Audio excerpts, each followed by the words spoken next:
Thank you for waiting. I finished checking your adventurer handbook. Here are your commission rewards. We have no other urgent commissions on the books at present. Thank you for all your hard work lately. Perhaps you two could consider taking a vacation. Vacation? Amazing! Paimon never thought we'd end up having downtime and not cry. Things were pretty hectic when we first got here. Everywhere you looked, it was either the wild hunt causing chaos or the Vatui stirring up trouble. It felt like this whole region was one giant slime in a barrel, ready to go boom at any moment. Sure have. Things were looking pretty dicey, but in the end, we managed to turn it around. Whoa! Paimon just got deja vu! Oh, that's right. It's because we've done this like a million times now. Ah, yes. Are you two aware that the Moon Prayer Night is soon to take place? Nope. Oh, yeah! Llama told us that was coming up soon. I forgot about that. Wait. I mean, it why'd has you been a while mention it, since I though? played Genshin. Do people in Nasha Town celebrate it too? Paimon thought it was just for Moon Goddess worshippers. You're partially right.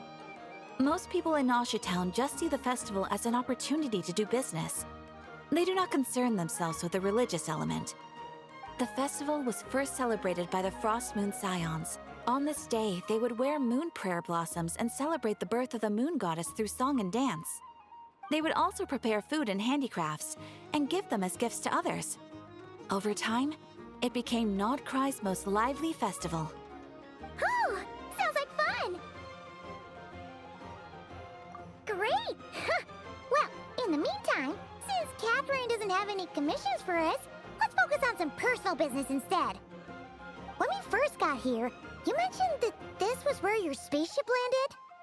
We didn't get to follow up on it at the time, because we got wrapped up in that whole rare situation, but now we can finally start investigating it properly. Hopefully there's no twist. No? Well, there's a saying Paimon's heard around these parts, which goes, if you lift up a rock, you'll find something you weren't looking for. By that logic, you'll never find what you're looking for while you're searching, but the moment you stop looking, it'll jump right out at you. Could be worth a try though, right? Anyway, Paimon suggests we focus on other stuff we want to do for now, and just keep an ear out for spaceship-related I want to find an intel as artifact, we but go. I have resin.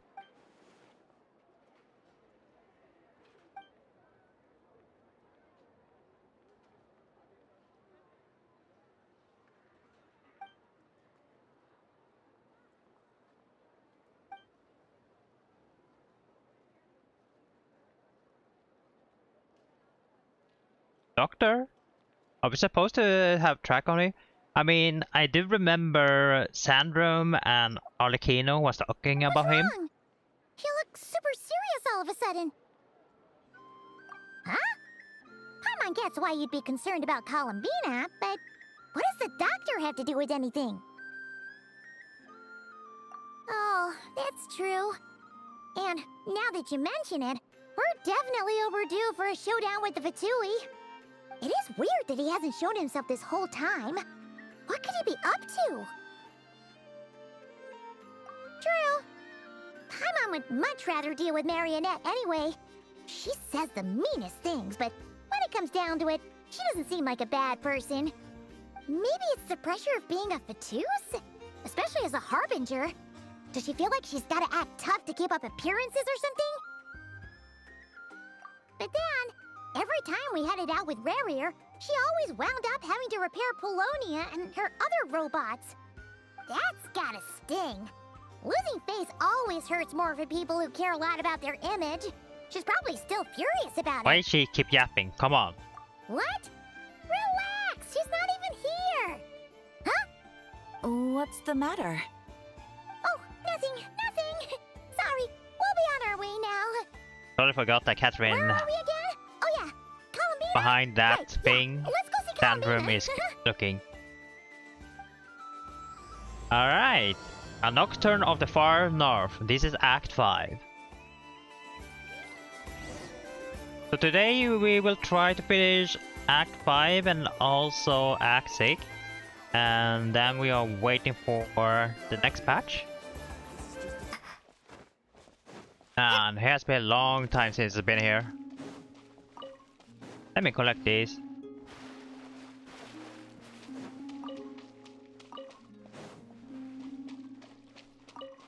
Not sure who needs them, but I think Llama needs it, right?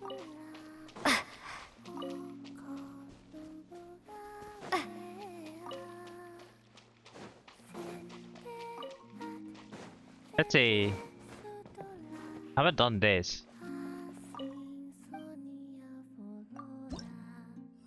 How far behind am I?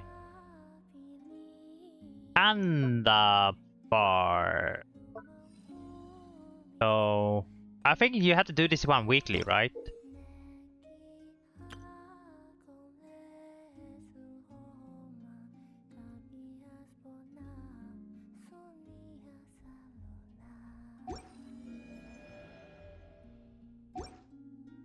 Something like that. Alright.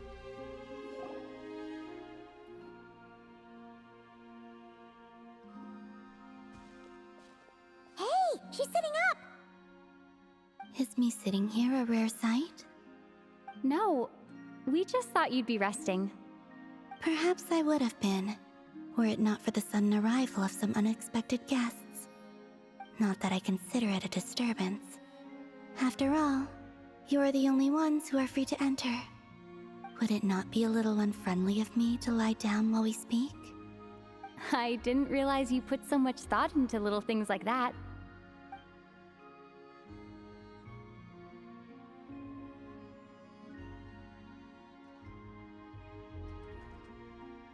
Only sometimes. There have been moments lately where I think about you and your companions. They are warm, mysterious, and cozy memories. Very few of my past memories are anything like that. They say that travelers return home bearing bags full of souvenirs. But my luggage was empty, and I believed it would stay that way. Return home? So, you're still planning on returning to the moon? Yes. This planet continues to reject me, reminding me that I do not belong here. If I remain in Teyvat, there will come a day that I disintegrate. And I don't mean reduced to dust, or turned into food for the flowers. I mean, I will cease to exist entirely. Alright then. Well, we're sure gonna miss you. But it sounds like we'll have to say goodbye. How do you intend to return? The moon prayer night is soon to arrive. On that day, the moon will be closest to Teyvat. The Kuvaki in this land will reach its peak at that time. I merely need to grasp the tide, and with relatively little effort. Oh, Paimon gets it! It'll work like a slingshot! You make it sound like she's gonna get blasted up to the moon. If I did that, Not gonna I lie, suspect this is I would one of crash the into the rare false moments where sky. travelers are I able will to be speak. using a much gentler approach. But I do like the analogy. It's fun. You see? The last time She gets Paimon's probably sense of got to humor. talk a lot. In the I'm blink of pretty an sure it eye, was the Fontaine. time has come to part ways. Like late. It does feel that way, doesn't Now it? in Nordcry, Time seems to fly fastest when you're actually enjoying not a little it. bit talking, but I think Nordcry I have we always have more thought dialogue. of myself as a wanderer on this earth, and it has never expressed any desire to keep me here. Yet, just as I plan to depart, it tugs at my arm. Is this a gesture of affection? Or is the world mocking me? Oh. Were you hoping I can answer that? Yes, you are a traveler, so you must have a lot of experience in this area. Then, what I would say is, enjoy the moment. That's right! Don't overthink it! Happiness is happiness and joy is joy! The point is to enjoy it, not analyze it! I see. Then what I would say is, even though I am very tired right now, I am still happy. I can't tell from the tone of your voice. Oh, really? You don't think I sound happy? Nope. I'm just kidding. I could tell you were in a good mood today from the moment we saw you. Ah, a joke. Albeit not a funny one. Anyway, I assume you're here about you-know-what.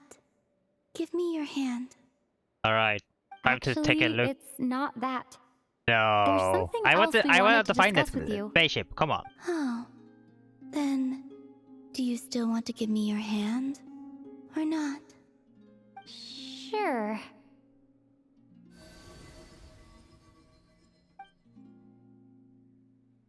Thank you. So, I've heard that in the Moon Prayer Nights of the past, people here would hold celebrations in the Moon Goddess's honor. Since you helped so much in our fight against the Rayhir of Solnari, I think you deserve a farewell party before you return home. I haven't asked everyone else for their opinions on this yet, but I'd like to invite you to join the upcoming Moon Prayer Night. I've never joined a moon prayer night before. I'm not sure what I would even do. Oh, don't worry about that. We take care of everything. All you need to do is show up. Llama will be shocked. Not gonna lie. Of course, there's no need to force it if you're not feeling strong enough. It's just, this kind of felt like a golden opportunity. Imagine Columbina, you show up out of nowhere. But I wonder how Llama will react. they call me Kutar, and the Fatui have an arrest warrant out for me. I shouldn't appear in public right now.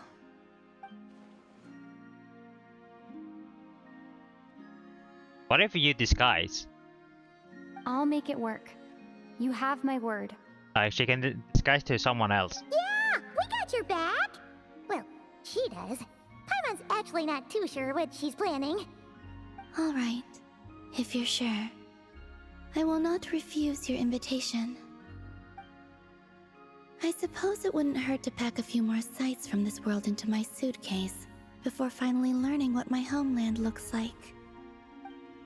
Oh, if you see Llama, please tell her that my answer to the question she asked me is neither yes nor no. Rather, it is, there is no need. That was kind of cryptic, but sure. Guess it's between the two of you. We'll pass along the message. Bye for now.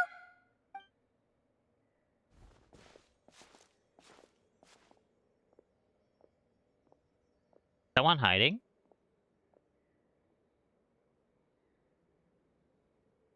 Feels like someone's hiding. And also, I do not know. Since she's agreed to join the festival, let's go see who else wants to take part. Llama's gotta be the person most familiar with the Moon Prayer Night. We should start with her. Alright. Also, what exactly is your plan to keep her safe? Well, I will keep that a I'm secret. not sure yet. I'll figure something out. Yep. What? Are you serious? And Paimon even gave you her vote of confidence back there. When did you become so sneaky? Learn from the best. Paimon.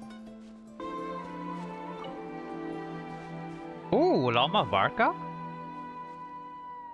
Hey, Llama, it's us! Huh? Varka? What are you doing here? Beats me. I had a bit too much to drink last night, and when I woke up, I was on Hisi Island. This guy. Mr. Varka is helping to oversee Nasha Town's preparations for Moon Prayer Night. He is here to go over some details regarding the decorations and custom cloth designs. Right, yeah, that too. What do you mean, that too? Yes, celebrating this festival is a long-held tradition here in Nodcry. On this day, the crescent moon at the top branches of the verdant crest turns into a full moon, and the moon prayer blossoms bloom with a special radiance. Our people take these to be blessed omens. It's an especially welcome event coming off the back of all that nasty business with Rayhir. Everyone got put through the ringer recently, and now they're looking to turn their fortunes around. The big shots in town all agree that a big, lively celebration is just what we need to rebuild people's faith in this place. No wonder Catherine said that people weren't so bothered about the religious element. That's right. It's become more of a local custom by this point. The celebrations have little to do with whether the religious stories behind this event are true or not. Even the Frost Moon Scions are eagerly awaiting the coming of Moon Prayer Night, despite now knowing that their past beliefs were founded on a falsehood. That's fair. It's a bit like the Lantern Ride in Liyue. It's a chance for people to enjoy themselves. Oh, that's. not Oh wait, debate the we. existence I'm of pretty. the Adepti. I'm pretty sure we have Lantern Ride like soon. Oh man, a lot of story to do. Oh, one other thing. We just went to see Columbina. We went ahead and invited her to take part in the festival this time. Hope it's okay. Wait, so... You mean she agreed to it? Huh. That's quite a surprise. Then I suppose that she intends to return to the moon on that day. Oh, yeah. It's kind of a complicated process, but basically, it's like a slingshot. I understand. In truth, I had a feeling that she might make such a decision. Well, if Kutar has decided to participate in the festival, we should prepare accordingly. Yeah, exactly. She was saying how it could be risky for her to show her face in public. We were wondering if there was any way we could hide her. Unfortunately, the people who carved the statues did an excellent job of capturing Oh right, her likeness. Inefa It would be knows. very challenging to hide a goddess whose Inefa face recognized her. everyone is so familiar We couldn't with. like prove it. We may have bitten off more than we can chew here. Nah, don't sweat the small stuff. We can handle that. Huh? Are you saying you have a plan? Not as such, no, but the most important thing with a festival is to keep the mood light and your spirits up. You can't go preparing for a festival with those long faces. You'll never convince anyone to enjoy themselves. The Monstetter spirit is strong with this one. As it happens, I agree with Mr. Varka. Let's start by making our appreciation for Kutar the beating heart of the festive atmosphere. And who knows? Once we get the ball rolling, perhaps everything will just fall into place. Hey! Did you catch that? Llama said the thing! Or close enough, at least. I'm looking forward to the Moon Prayer Night already. We have a festival in Mondstadt called Windbloom, and you can always tell which couples are celebrating it for their first time by the smiles on their faces. Big, beaming smiles like their whole face is glowing. And I have a feeling we'll get to see that same smile on the Moon Goddess's face at this festival. Not quite the same, surely. Anyway, I'll take care of business in the city, but I'll have to leave the decor up to you and the Frost Moon Scions. No one else can capture that traditional aesthetic quite like you guys. But lastly, there's the final key element that brings the festival to life. Companionship. Before you leave, let me show you something that we've been preparing. Mr. Varka had asked to see it already, so you may as well tag along. Oh, Also, we get a sneak peek. I have some further questions about Kutar's decision. Oh, yeah. Yes or no? Or there's no need. Oh, wait, who's that? Huh, okay, we can take a photo of that. Huh? What's this? They sure look like they're having fun. I believe so. Kuhenki seem very skilled at playing drums like these, although I'm not sure where they learned it from. Maybe it's an innate talent? In their eyes, they're probably just playing with toys.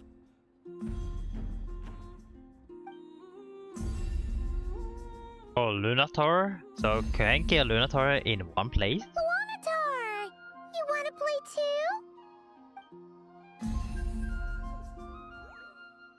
too? Yeah. She looks more confused than anything. Maybe we can teach her next time if we get the chance.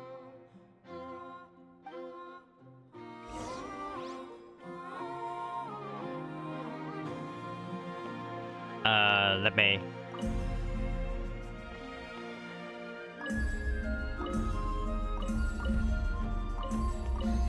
Oh, okay. I forgot that. Alright. What are these floaty things? Moon veils. We hang them from buildings in the city during the festival. These things? When you look at the sky through them, it creates a lovely misty effect. I might be wrong, but hopefully that was the thing Paimon referred to. Everyone seems hard at work. They are preparing items for Moon Prayer Night. For instance, the sculpture being made over here, Mr. Varka and I were just finalizing the details of where it will be placed. Ah, there she is. I didn't know the finished article would be so large. Not to worry, though. All the necessary arrangements have been made. Just let me know once it's ready, and I'll get some people to ship it over. You have my thanks. And over here, we are preparing a very traditional confection.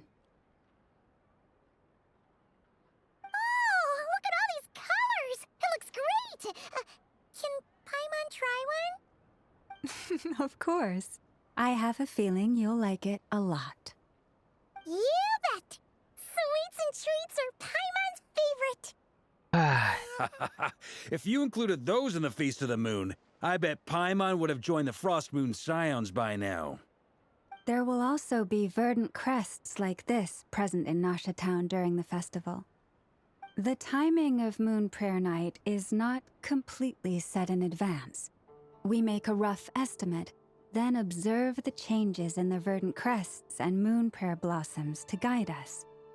As such, the wait itself is a fun feature of this particular festival.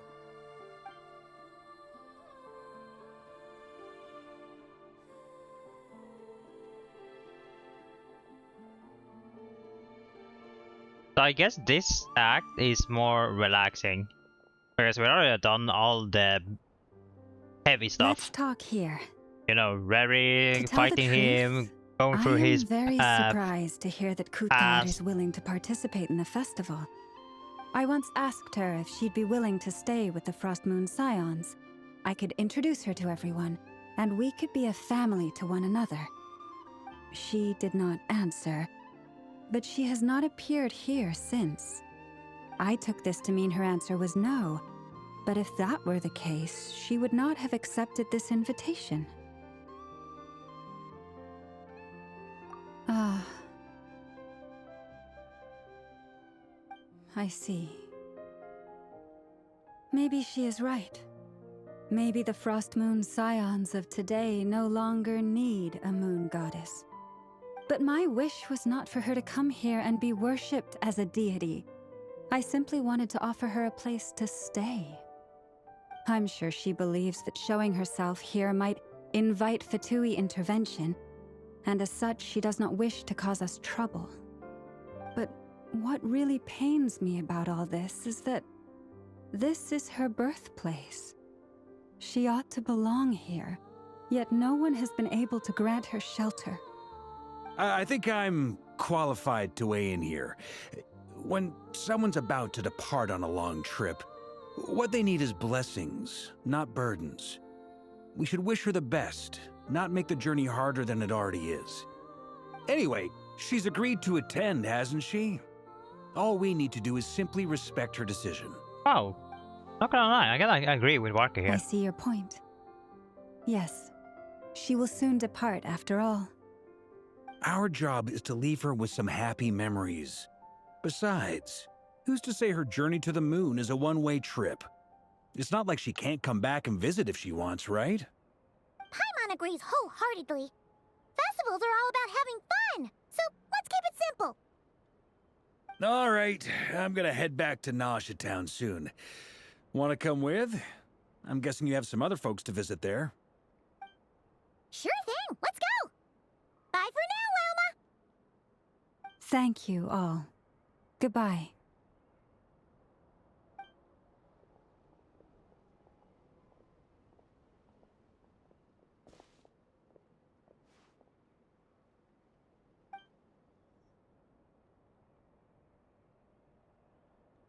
Knows.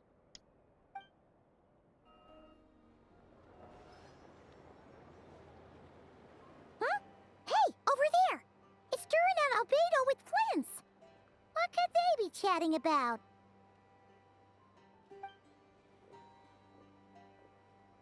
Your guess is as good as mine. Ah, Grand Master, and the Traveler and Paimon. Hello. Hello there. It's been a while. Has been.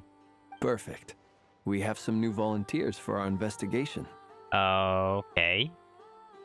We just came here. Wait, let me guess. The righteous Lightkeepers are finally ready to hunt down the Abyssal Dragon? Haha. Yes, that too. Yeah, right. Oh, wait. Why does everyone keep saying that too? Well, to be precise, the facts match, but not the causality. Wait, so I guessed right? Half right. Don't act so impressed with yourself. Maybe I can explain. We ran into Mr. Flint's north of Nasha Town. At that time, we just noticed a few abyssal creatures out in the wild, but the strange thing was, I didn't detect any traces of abyssal energy on them at all. On closer inspection, we realized that they were not real monsters, but something akin to reflections in the water. Oh, or perhaps a mirage. what is the creature called in Fontaine? What do you mean? Like, you could see them but not touch them? I forgot what it's called. It was very peculiar. They roared and tried to attack us, but we could not make any physical contact with them. I think I've heard of things like that happening in Nodcry before, but I don't know much about it. Yes, it's a known phenomenon. Mirage-like illusions tend to appear in Nodcry in the run-up to Moonprayer Night. From a distance, they appear quite real. I myself thought that Misters Durin and Albedo were locked in battle with abyssal monsters when I first arrived. But after sharing intel and investigating a little further, we can confirm that these illusions are harmless. There is no great cause for concern.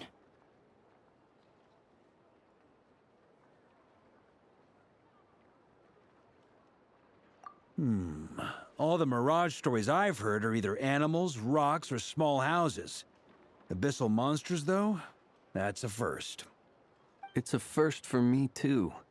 So I'm planning to look into it further just to be on the safe side. I intend to inspect a few more locations. What about you two? Any plans? Alice contacted me a few days ago. She'd like me and Durin to assist her with an experiment. But we lost contact shortly after receiving the message. I'm sure that comes as no surprise to anyone familiar with her. We don't know when the wind will blow, yet when the wind blows, we will know. That, in a nutshell, describes how Alice operates. Yeah, that tracks. Okay. Well, I suggest we investigate this Mirage business in the meantime.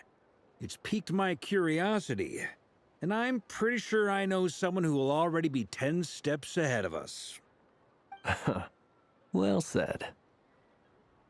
Right? Whatever's happening in Nodcry, she always seems to be the first one to know. We need to pay though, no? Let's go see what she knows. We can invite her and her staff to the festival while we're at it. What do never know? And how much will it cost?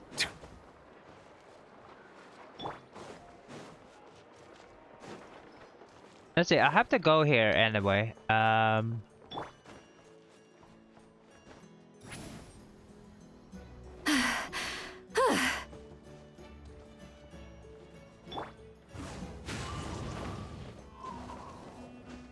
have to talk with this guy.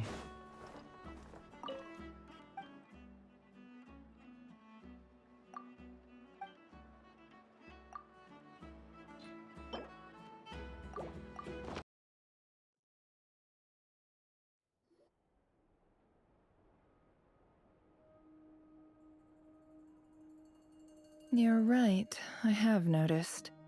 There's certainly something a little fishy about this situation. Only a little, though.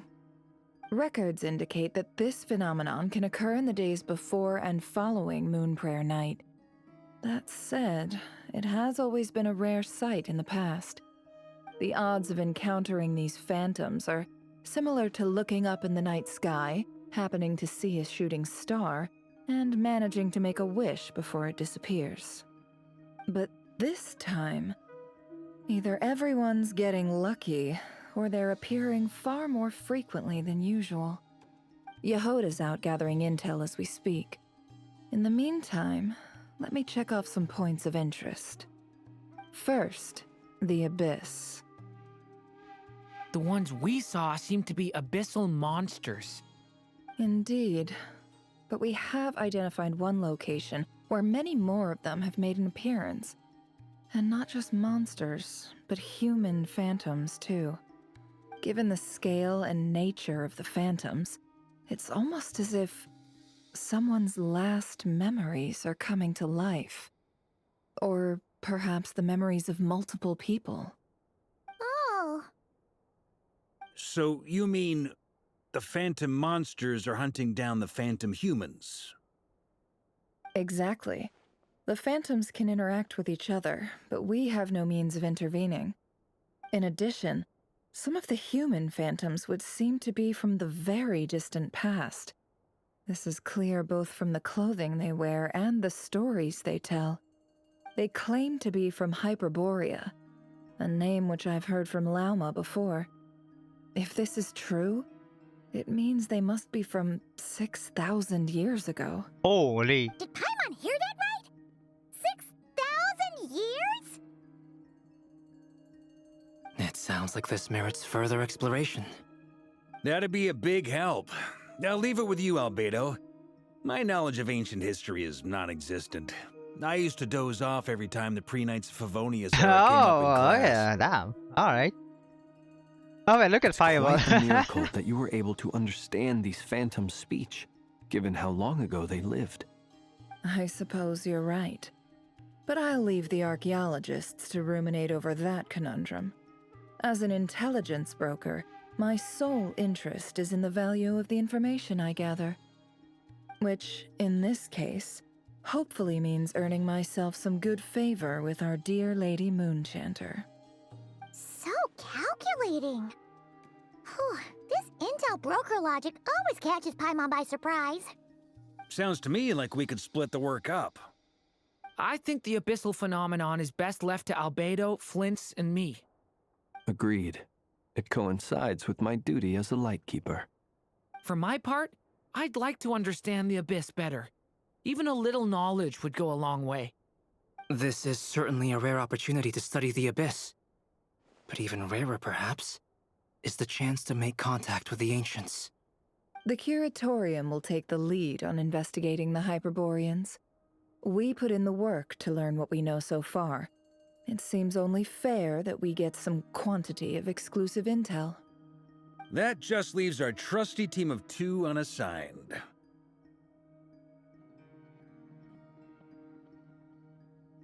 Since you became an honorary knight, of course.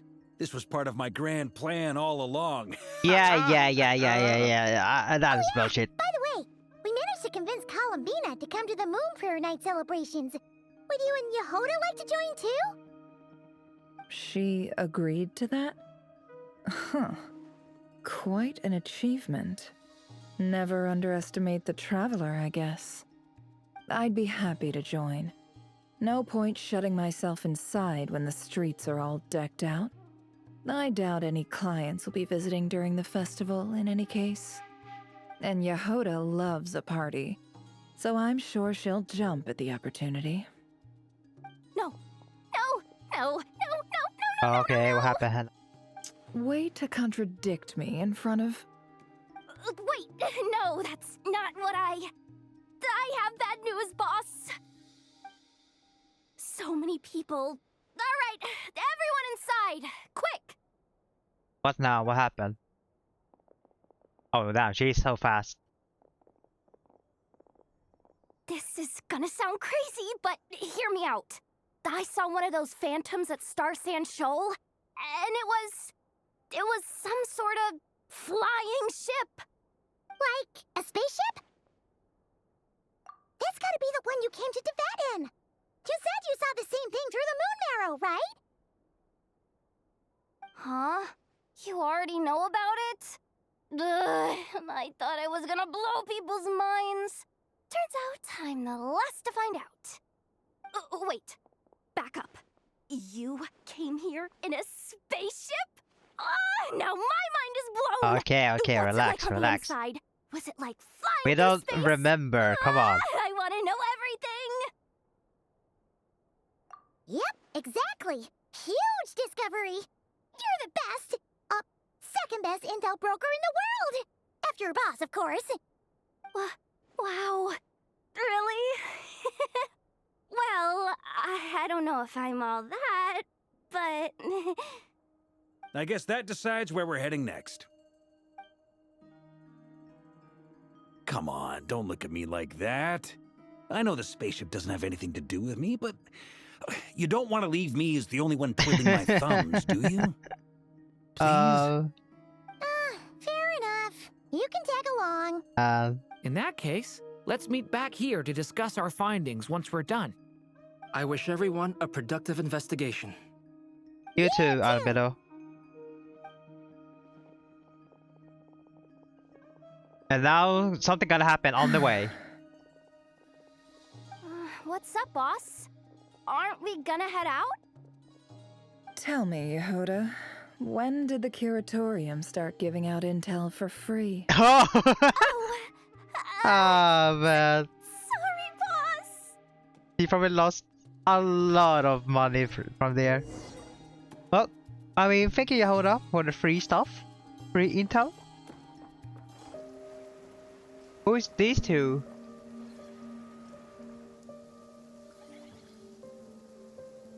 Now look at the spaceship. Well, what do you know? Yehoda was right on the money.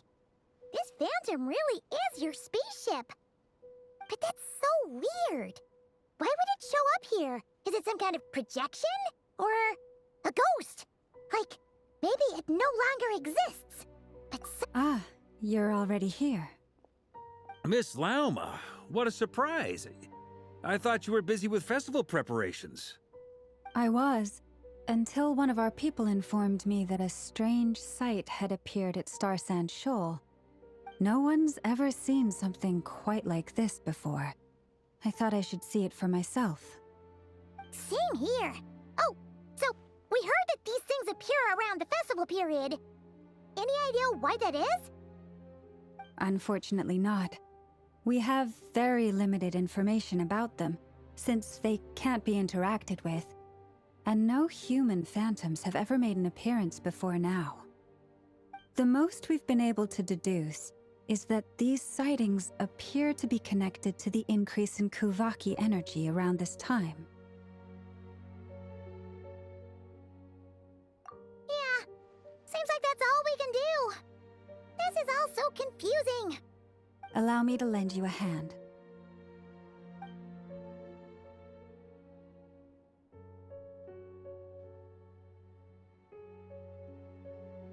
We have the key, no?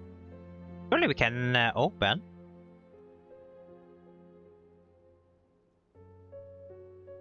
Wait, is it that Fatui?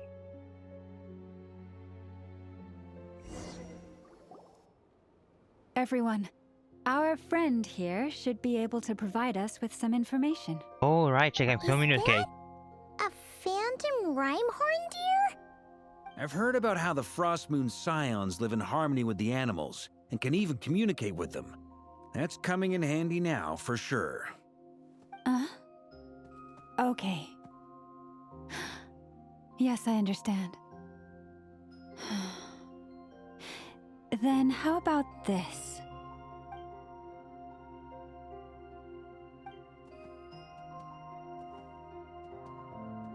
Getting away? Oh, it's leaving.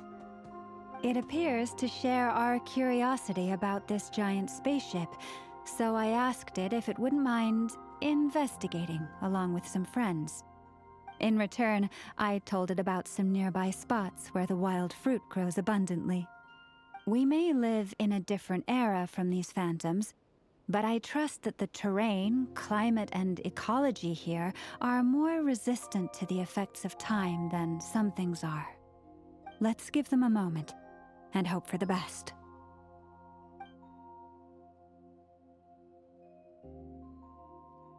Let's see, did I All find back something? together. Must have been a lot of fruit. Indeed. Now let me ask them some questions.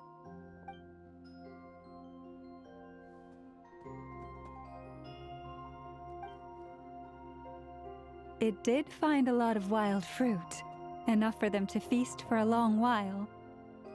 This puffin circled in the air several times, but didn't spot anything out of the ordinary. Certainly nothing to do with the spaceship. Huh. Well, it definitely makes sense to get a bird's eye view. Indeed. Other than that, I was also thinking that the world these phantoms see is also different from ours. Oh, I get what you mean. The wild fruit exist in both times and spaces, but there might also be things that only exist in that space-time, which we can't see. Good point. Great thinking, Lauma. Blunthorn rhinos can use kuvaki to shift great rocks, but this one says it couldn't get that ship to budge by even an inch. The sniffer mole tried too, but despite being a skilled digger, it could not get through. I mean, we have the They key. say Surely we that can the open. spaceship looks robust and undamaged. It seems completely impervious to any and all attacks. Whatever lies within is well defended from harm. So, just like us humans, there was nothing they could do about this spaceship either. Yes, still, they deserve our thanks. We are grateful for all your efforts, dear friends. Now go, and enjoy your feast. And how old are they? Like, I've noticed some other human is it phantoms really gathered 6,000 nearby. or Come on, maybe less? let's go talk to them. Alright, time to interact with the old people. How about you guys? Those illusions and those people. It's all a little creepy, don't you think? Nah, all part of the festive atmosphere. Oh, they think it is a prank. Time to go. How about these? Have you ever seen anything like this? Like my spaceship? Nope. Never seen or heard anything this weird.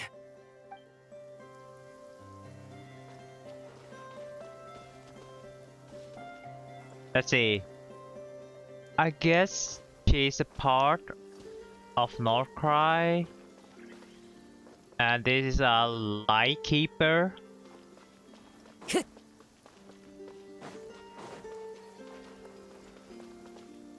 More Northcry people. These look like Lightkeeper. Yeah, mostly Lightkeeper, no? Or they're part of a Fatui. What is Maybe. this thing? I've never seen it move, and there's no way to get inside. Goodness knows. My grandpa says it's been sitting here at least since his grandpa was still alive. What about his grandpa? Did he say anything to your grandpa's grandpa about it? Huh? I don't know. In all likelihood, it was here back then too. Hard to imagine something this huge could move. Guess that means that as far as they're concerned, this ship's been around a long time. Wait, how long have we been in the ship then? More than 1,000 years? Wait.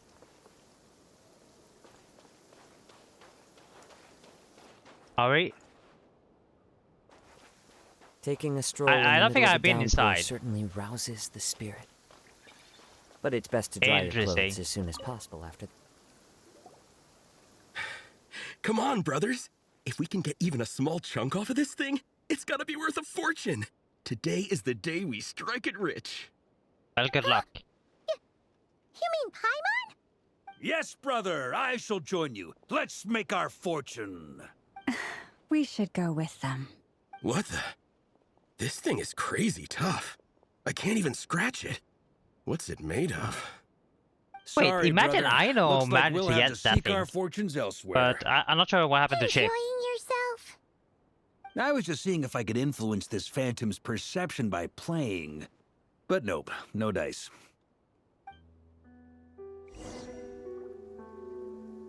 I'm sure we're all starting to build up an idea of what's going on here now that we've spoken to some of the people.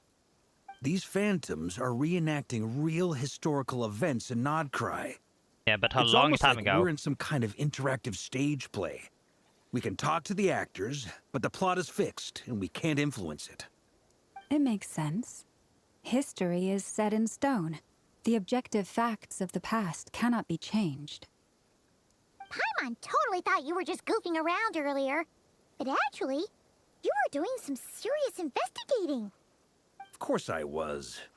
Anyway, at this point, I think we're forced to conclude that although the Phantom spaceship is right there in front of us, we aren't going to learn much about it from these people.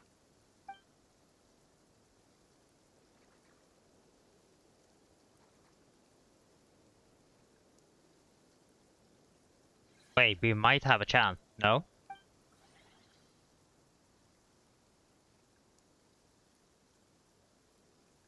Wait, do you mean we have to sit and wait?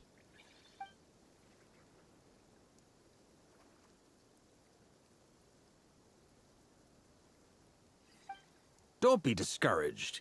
If nothing else, this is proof of the ship's existence. And think about it. So many people tried to hack their way inside, but no one could get the door open. Wait, how It's did made our of very brother tough get material. us out that? To me, that says that we'll either find the ship itself or the story behind it. It's just a matter of time. Huh. Every now and then, when Varka gets serious, he actually does seem like Grandmaster material for once. I wonder how the others are doing. Let's head back for now. Sounds good. Also, drinks are on me if Team Knights of Favonius is the first to finish. Wait, we have a team name now? Am I in Team Knights of Favonius as well? You're very welcome to join. We've even got a cathedral ready for you. Isn't that technically blasphemy? You wouldn't dare make a joke like that if Barbados was in earshot. Nah, I'm sure Barbados doesn't mind a little harmless blasphemy once in a while. Never know. He will ask you to donate some drink as well.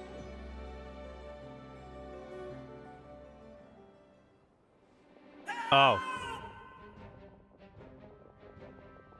Oh, no! Get away! Oh. Oh, wait, they had a witness? Oh, yikes. I know it's hard to stomach, Mr. Duran. But as I'm sure you've noticed, there is nothing we can do to intervene in that which unfolds before us. But we have to at least try. And try you have.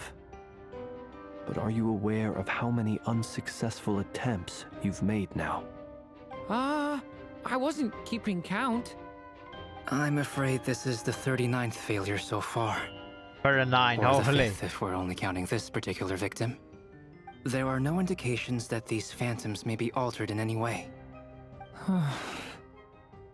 You seem to have calmed down a little. I'll make us a fire. You should rest and have some water.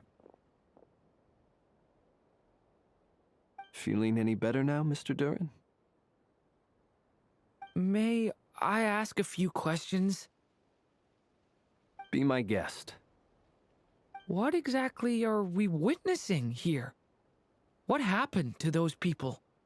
My guess would be that we are seeing Nodcry during the Conrian Cataclysm. Would that be accurate? Conria. So, 500 years. That is correct. As you know, once the Abyss senses even the tiniest crack, it floods in and spreads like wildfire. There was a time in the distant past when it permeated all of Nodcry, causing immeasurable harm.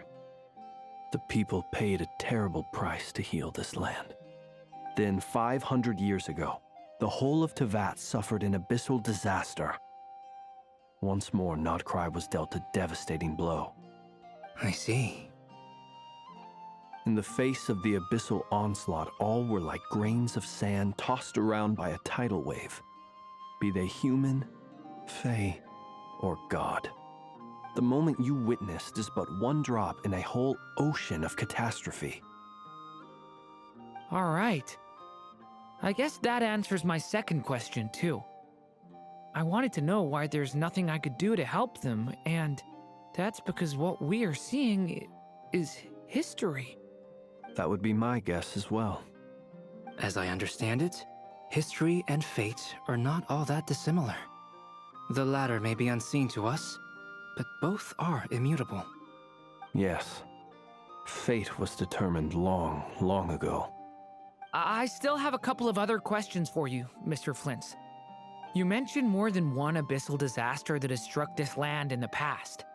How can you be sure that what we're seeing is from the Conrian incident? And also, how are you able to stay so calm when you're talking about these events? From everything I know about you, you're not cold or ruthless, and you're not indifferent to the suffering of others. Alas, I am forced to show my age. I must be 600 or 700 years old by human measure. Wait, so you... One is not easily moved by history when one has witnessed the truth firsthand. I'm sorry. You needn't apologize. Your passion is a good thing to have. Treasure it, because someday you may find it in terribly short supply. Now, at the risk of offending you, I have a question in return. Your curiosity toward the abyss, is it born from hatred or because you sense its call? I only ask because I kept a fragment of Rarir's body in my lantern for a short time. Specifically, his heart. So I know what a burden it can be to carry the abyss with you. And I hear its power growling from somewhere within you. In my eyes, your mere existence is a miracle. My honest answer is... I don't know. I don't think I have the confidence to say for certain. What I will say is the abyss is not the only issue that haunts me. Even before I became who I am today, the question dogged me constantly. Should I even exist at all? My doubts remain unresolved. But when we fought Rarir, something became a little clearer to me. Sometimes it is the darkness within us that allows us to achieve the impossible. I certainly got the sense from your 39 attempts that you were trying to achieve the impossible. It sounds like you've resolved to see the truth for yourself. Absolutely. In that sense, he and I are quite similar. Then I wish you every success. I look forward to the day of your transcension. Well, if everyone's caught their breath, I suppose we should head back. Oh, and one last thing. I'd appreciate if you kept our discussion about history a secret. Incredibly, our separate investigations led us all to the same conclusion. Hooray for consensus! Yeah, but we barely learned anything, though. I totally thought this would be the mother lode. Talking with the ancients? I mean, come on! But nope. All we got was useless snippets of conversation. And all this stuff about moons and hyperopia. What a load of baloney. Seems like people back then had a few screws loose. I understand your frustration. We found the same issue. Each phantom only showed a very brief moment in time. There isn't much value to be found in these miscellaneous fragments of a civilization's history, no matter how glorious it may have been. If there's a silver lining, it's that these phantoms are harmless to the present reality. They shouldn't get in the way of the festivities. Paimon agrees. And not just because it's the first thing she understood in this whole conversation. You look disappointed, Nefer. Is something the matter? What do you think? We all worked our tails off, but the only one to gain anything from it was you, Lady Moonjanter. Well, please do share the Hyperborean records with me. I will gladly inscribe them in our people's documents. Oh, duh! Yeah! That was it! Hyperborea! Hyperborea. I'm serious. Only an expert in the Frost Moon Scions and their history can turn these records into valuable research material. The alternative is to let them gather dust on the Curatorium's storage shelves until the pages turn yellow. Nefer, you're wise enough to know that cooperating and sharing the profits is the best course of action here. Well, that goes without saying. Sure, let's do that. Huh? But didn't you say we aren't supposed to give out intel for free? Sorry. Shutting up. Now is not a good time to push Nefer's buttons. Anyway, back to Moon Prayer Night. I'm thinking that we should prepare something a little special, aside from the usual decorations and so on. You mean a parting gift? Can't go wrong with food. Although, does food go bad on the moon? Perhaps a lantern would be a better choice. It might be dark up there. It could prove difficult to light a lantern on the moon. Magical stones might serve that purpose better. What about a clockwork mecha model from Fontaine? I've got a whole bunch at home. I use them for fighting practice in my free time. None of these sound like things she would be even remotely interested in. But we don't interact with her enough to know what she likes. Yeah. It would really save us the guesswork if someone could find out what she's into. Wait, what the? Traveler? They're all looking at you. Alright, Great. I guess we have to do more work. Problem solved. Now, I need to stop by Dory's. Gonna need her help sourcing a bunch of stuff for the festival. Then let's leave it there for now. We all have our own business to attend to. Traveler, if you find out what Kutar likes, let us know right away.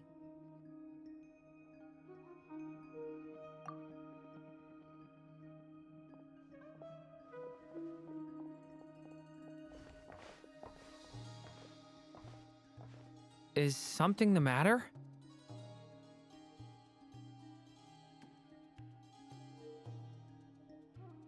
I'm fine. It's just... I'm still feeling a little rattled after witnessing the horrors of the Abyss. But it's okay. This is something I have to work through. I'll be all right. Thanks for your concern. Well, don't put too much pressure on yourself. If you ever feel like something's wrong, physically or mentally, we're here to talk.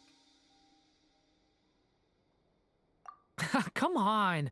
Stop treating me like a kid. I mean, you still are mini Durin. Alright, let's see. Can we interact? You should get going. It's important that we ascertain what Kutar likes. Got it.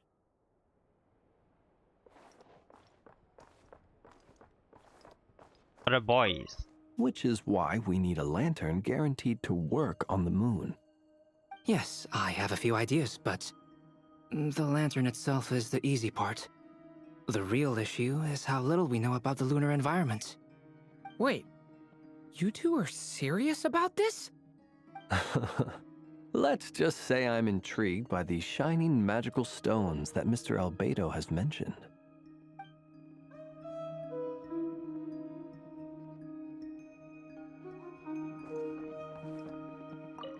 Could you do me a solid and try to smooth things over with Boss Neff?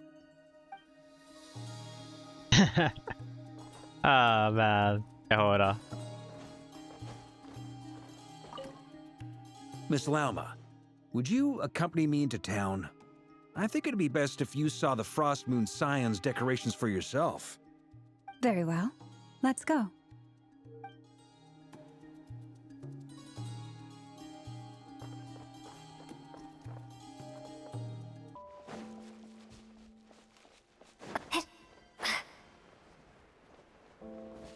Let's see, I wonder how we ask. Columbina, what do you like? See? I don't know. Columbina, we're back! Huh? She's not here. Weren't there a few Kuhenki here last time too? Where did they all go? Walkies? For Kuhenki? You're not pets, you know. Oh, well. Looks like we just came at a bad time. Let's try again tomorrow. There's still a few days until Moon Prayer Night, so we're in no rush. Besides, she needs time to rest anyway.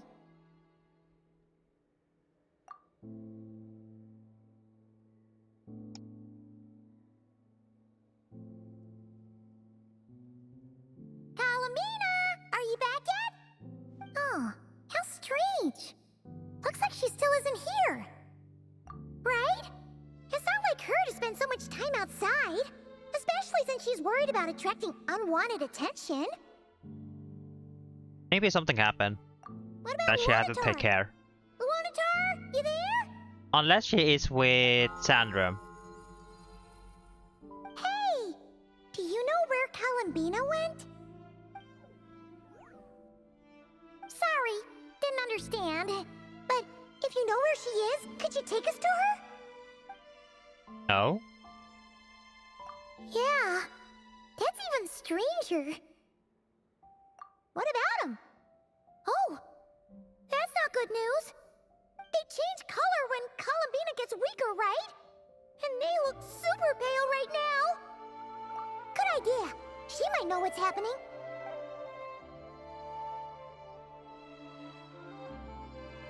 Llama!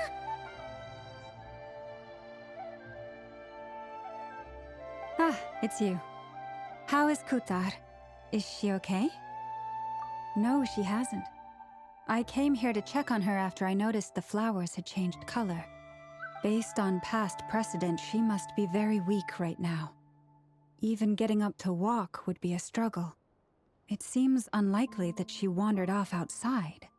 Not to mention that she doesn't do that at the best of times either. So yeah, this is super weird. No. Very few people are in the know about Kutar's whereabouts. And if anyone suspicious had visited, they'd have left some sort of evidence.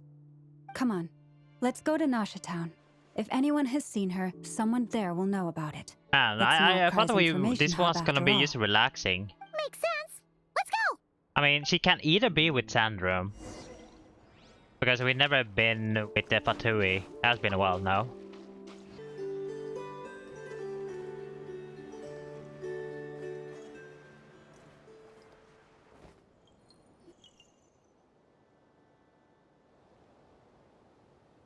Wait a moment. Is it just Paimon, or is this stall kind of suspicious? I thought it Never was been here made by before, Llama. right? No, I don't recognize it. Oh. Alas, your free and easy adventure time is over. Now, prepare to face the final boss Wait, of Alice? Cry. This is the voice of Alice. Whoa! Where'd that voice come from? Wait, is that Alice? Not sure, but it's definitely hostile. No, no, no, not that way. The final boss is right here. The sniffer mole? That's the final boss? No, Surely no, not. this is definitely Also- Alice. This sounds like Alice. Okay, the jig is up. I'll stop That is teasing Alice. you. Turn around. I'm right behind you. It seems I've managed to leave quite an indelible impression, even though you've never seen my face. Oh, nothing could make a great maid more pleased with herself. Oh wait, okay. Wait, did she just change the angle?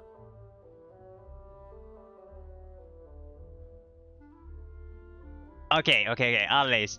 Great Avenger of the Realm, Doro King, Defender of the Old Mondstadt, etc. But most importantly, Mother of the most adorable Klee. Of course.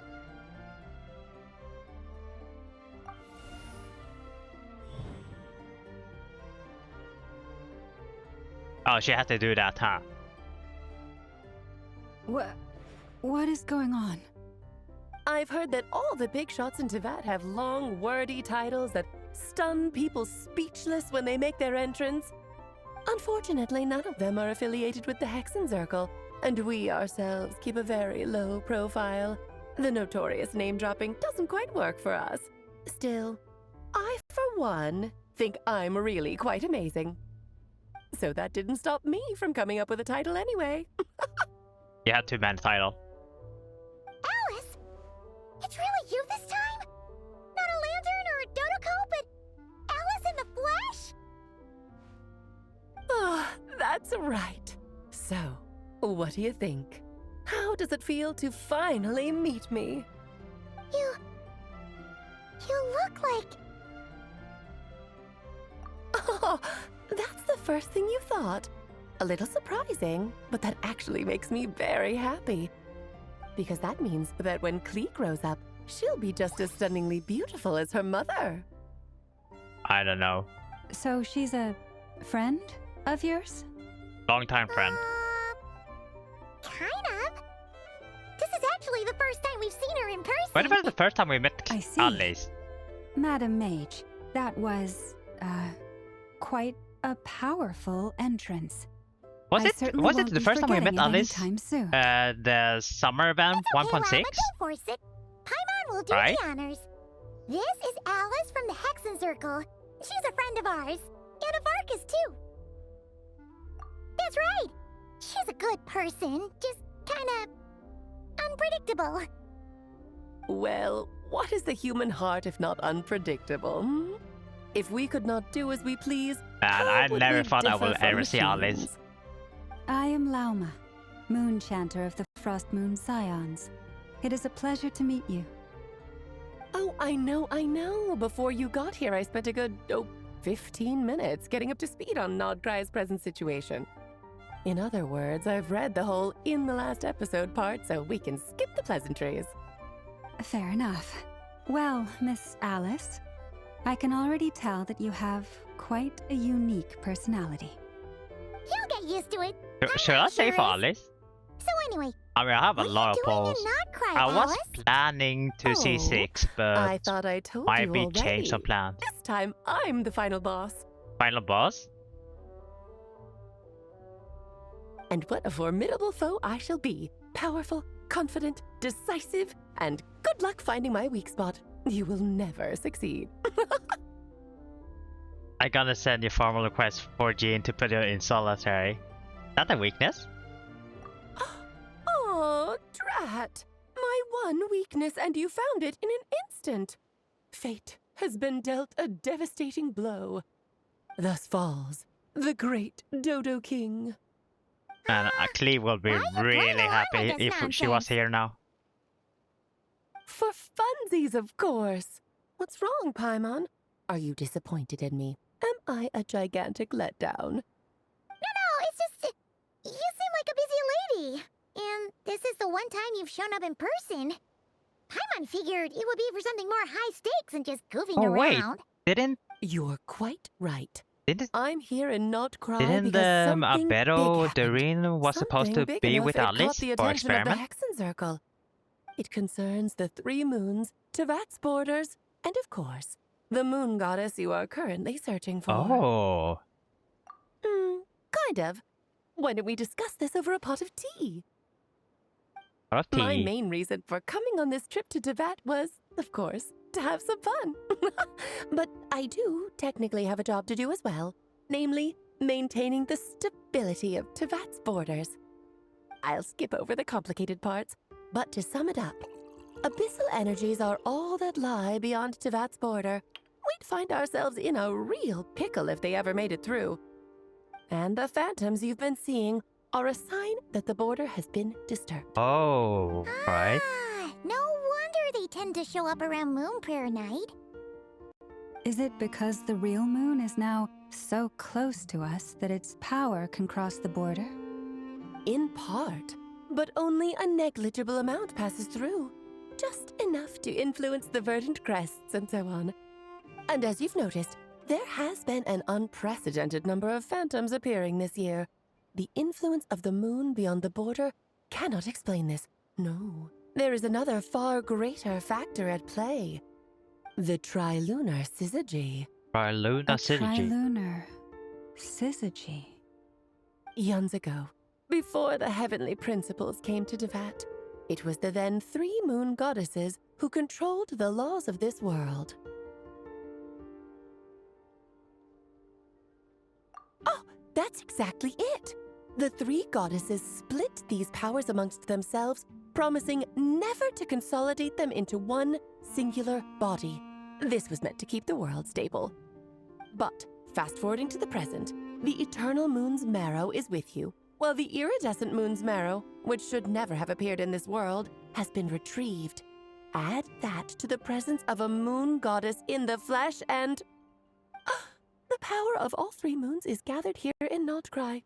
There hasn't been an event like this since the War of Funerary Flame. So we trigger an event. And it's having a noticeable effect on Tevat's borders. Because I wish to give my darling daughter a peaceful, sunny environment to grow up in. Is that a good enough reason? Kinda sounds like you're dodging the question, but it does make sense. Well, that's one reason anyway, and the most important one. The others are a little complicated to explain. For instance, cleaning up after dearest Miss R.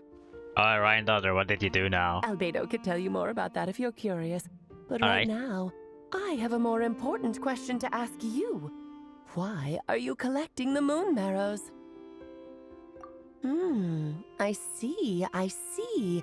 Nicole told me about that legend once. Nicole? You mean Mage Anne? Oh, so you remember. Wait.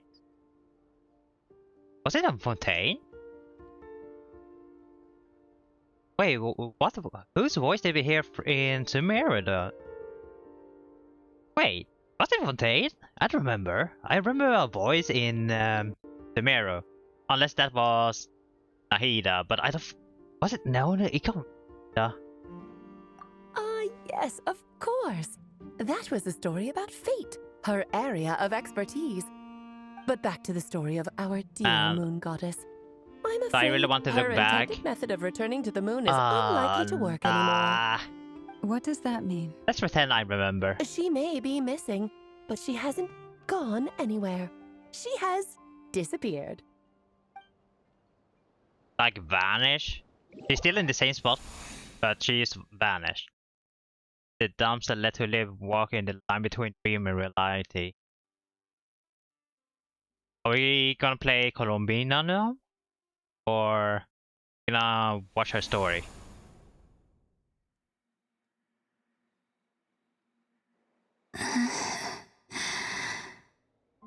My body is so heavy.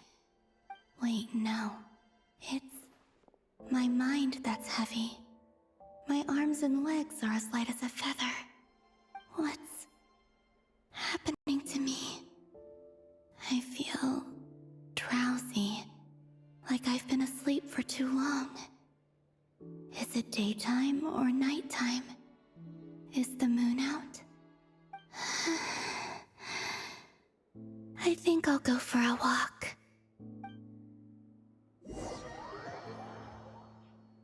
Okay. That was random.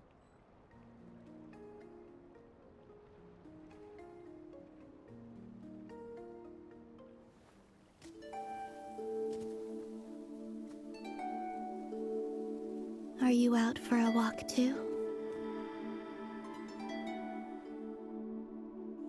Huh?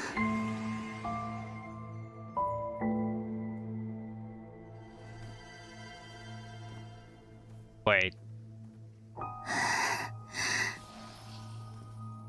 He got the phantom effect. The day has come at last. Oh no. Wait, does it mean she was... Wait. Does it mean we missed her? Or she was there all the time? And we just couldn't see her? Physical form. But Moon Prayer Night is nearly here. I was so close to returning home. Death is near. Is this how it ends for me? Will I return to the moon after I disappear? Or... I don't want it to end like this. Then stay strong. Don't give up. So far, at least, I still exist. Even if not physically, I can still feel. But as my power wanes, I'm sure that too will fade. I suppose I might take one final look at this world. Wait, how do we get Columbina back then?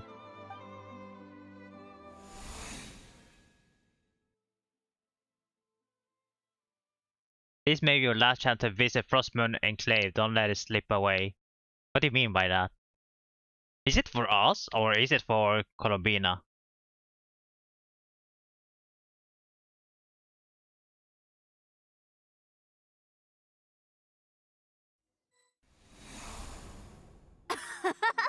Come on, come on!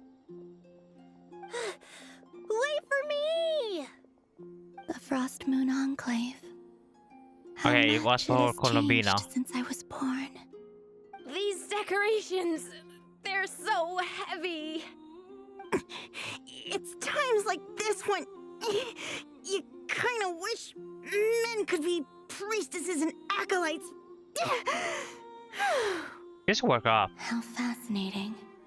I've never had the chance to be privy to people's private lives in this way. Work up. In the past, people would get Be so strong and you solemn can lift serious heavy the stuff. moment I showed my face, like they were frozen stiff.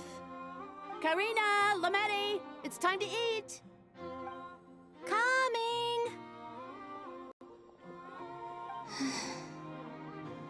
I want to watch them a little longer.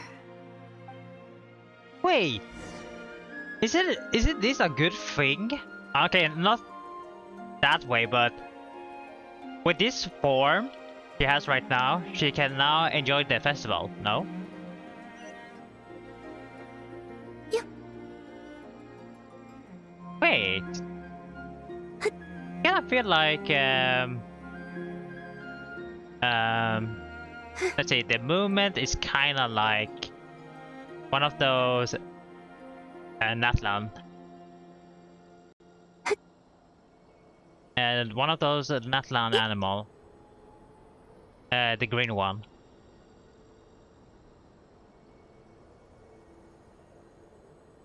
Really fun. Can you bee hop?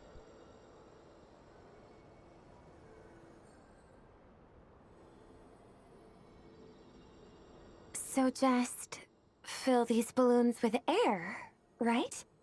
Yep. Try a couple now to test things out. The rest can wait till Moon Prayer Night.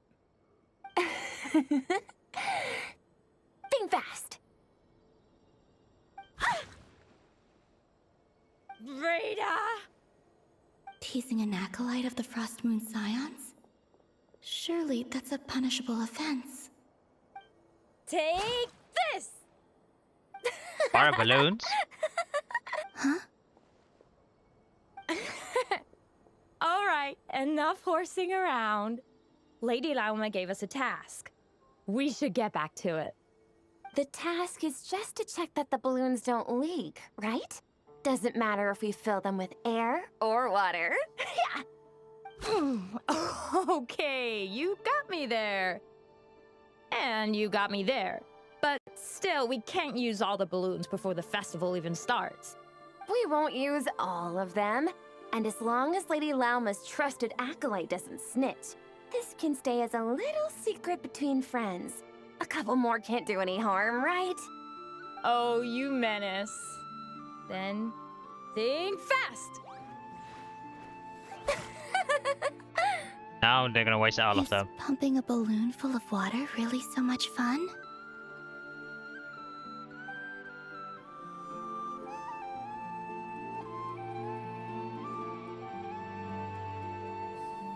Man, imagine we could spectate her abilities. Will be fun. Right now I'm pressing the abilities, but nothing happens, so we can use walk.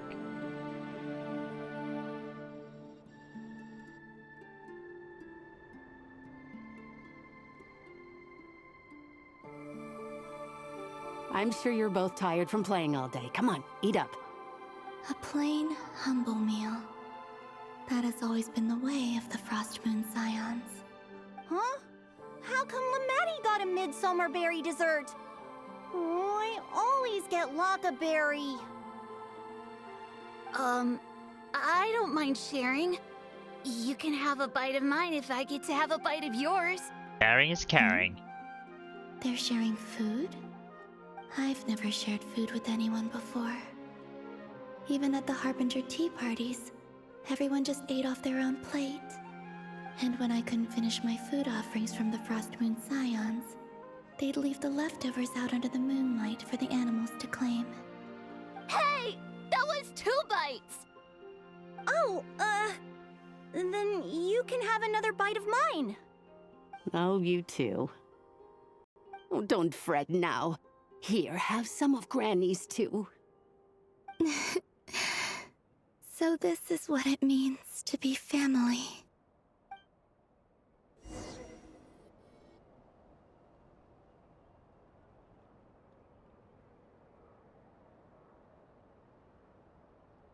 I'm seeing so much that I'd never usually get to see.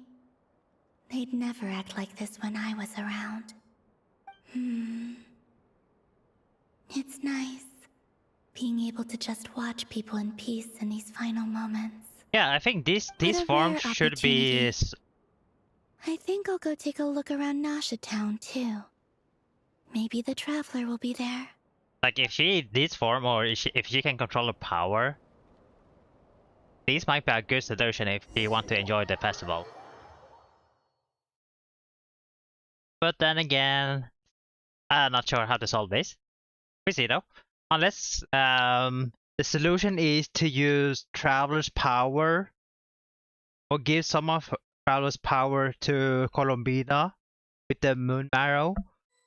Or I don't know. Maybe I'll just have a plan. After the War of Funerary Flame, the Moon Goddesses were no longer recognized by Tevat. They lost the whole foundation for their existence. That's why the Moon Goddess's strength is fading. She cannot withstand the world's rejection of her. Can we just? I mean, we could do like. To be more pedantic about it, the Moon Goddesses did something to offend the heavenly tree, the principles, Eremission, and that's why they were or I ousted. don't know how to pronounce it. Something of a recurring One theme in thingy Tevat's history. mirror. Theoretically, speaking so candidly should put me in their crosshairs too, but they can't tell me what to do. I'll say whatever I want. Anywho, the Moon Marrow energies were but a drop in the bucket for her, and that battle against the Ray Hair of Solnari only weakened her further. Oh. Fortunately, it happened close enough to Moon Prayer Night when the Kuvaki concentration here is high. That's the only reason she managed to survive this long. What do you mean, fortunately? You said she disappeared. We're too late.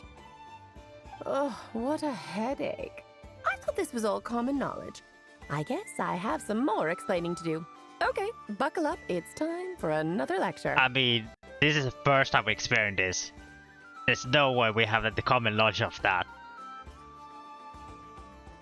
And you're traveling different worlds, so you probably have experienced it like 2 or 3 times. The foundation for their existence. The reason for that has to do with the natural order. Basically, the rationale for their existence in Tevat was lost. The same logic applies to the present Moon Goddess too. Consider her existence so far. Her comrades in the Fatui called her Damselette. And she was worshipped as Kutar by the Frost Moon Scions. But these connections have now been severed, whether by her hand or yours. So, the rationale that once sustained her existence is now gone. Wait, we did that to her? Oh, well, strictly speaking, yes. But let's not start pointing fingers, shall we? I'll only end up as the big bad villain, and that's not the kind of final boss I want to be. Of course I do. I'm only the greatest mage in the whole entire world. Now, if you wish to find your moon goddess, there are two problems we need to solve. Firstly, we'll need to strengthen the connection between her and Tevat, at least enough to sustain her until Moon Prayer Night. Strengthen her connection. But does that mean I'll have to rally all the Frost Moon faithful behind this? I'm afraid a bygone faith and a former home won't be of any help to her now. Do you know her name? Her name? Her real name? Yes. Names are very important things. A name is a fundamental concept that anchors one's entire existence. Then your first job is to find it. As a moon goddess, I'm sure she must have a name she identifies with. Oh no. Neither Columbina nor Kutar is her true name, and she's never really accepted either of them. Oh. So, finding out her real name is That might enough be to hard. sustain her existence? And now when she's like invisible? Yes, I know it sounds Oh. like a small step, but every journey begins that way. So for now, that's all we need to focus on. What about the second one? The problem is with her plan to use the moon marrows to return to the moon. Unfortunately, piercing through the false sky will take an enormous amount of power. Given her current condition, she won't be able to provide anywhere near enough power, even if she recovers her physical So wait, she form. can't return? But no need to fret. Nicole's the expert in this field, and I'm sure she'll figure something out. Wait, does that mean Nicole is here too? Mage N is going to help us out too? That means we've got 2 Hexacircle mages on the case. This is turning into a pretty big deal. Actually, this is more of a side quest for me. Wait, who has the Like main you quest said, then? I'm a busy lady, so I can't stay for too long. I'll have to return to Tevat's border soon. That's the upside you get for looking out for my little Klee. Hopefully that will incentivize you to carry on keeping her company in the future.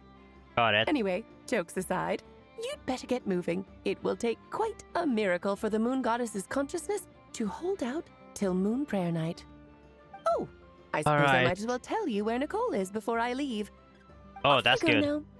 Time to meet your new friend. Oh, yes. And a little suggestion. Don't forget to mind your heads.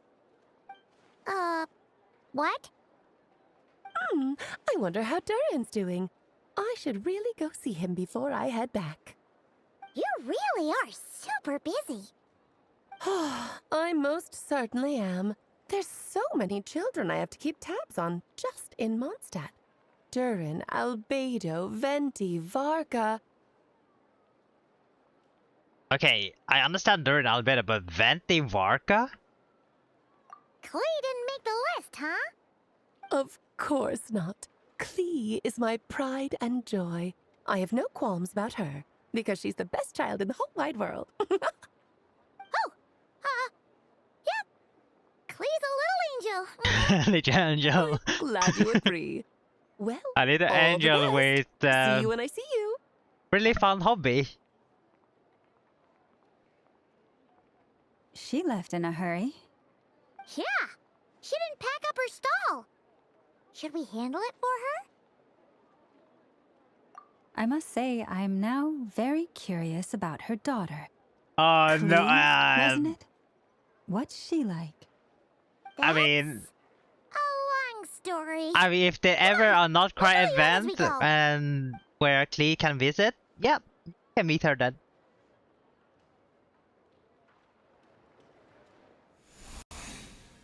Oh, go back to Columbina. Interesting transition.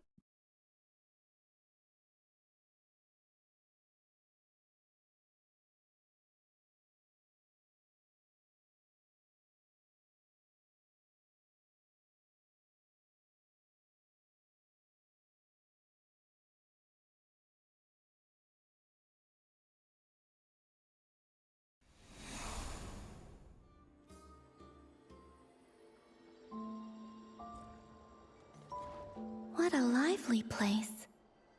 I've never experienced Nasha Town like this before. Hey, you old geezer! Your hammer's rusted through! Who are you calling old geezer? Are they quarreling? I'm looking right at him. That is the You've way really gone downhill the since boys giving your talk to daughter each free other. rein in the workshop. Can you even swing a hammer anymore? It shouldn't take you days just to fix a single chair.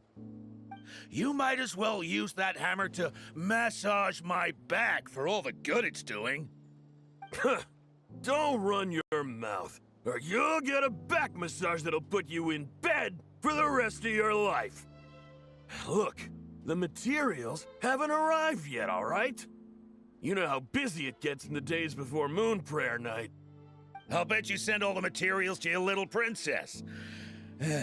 Blood's always thicker than water, huh?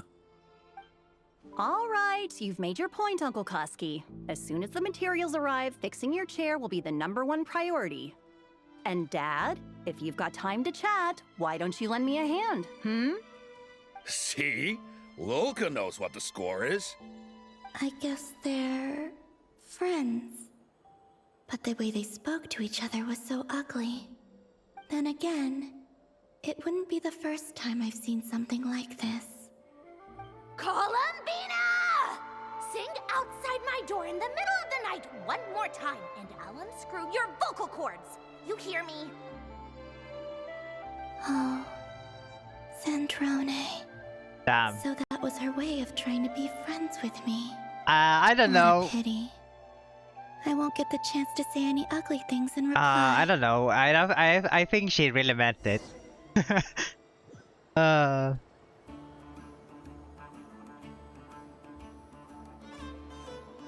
Yep. So how far can we go out? Oh. Okay, they're blocked. We can't talk with Catherine. Can we talk with Alder? No, we can't interact. Damn, she's so fast. Yep. See? Okay, she's just running.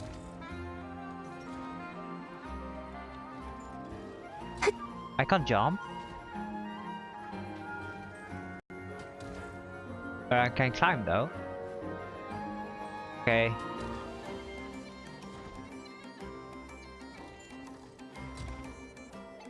Yep.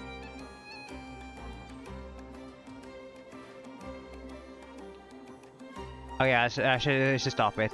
I haven't too much fun. Hey, have you decided what to give her for Moon Prayer Night? I sure have.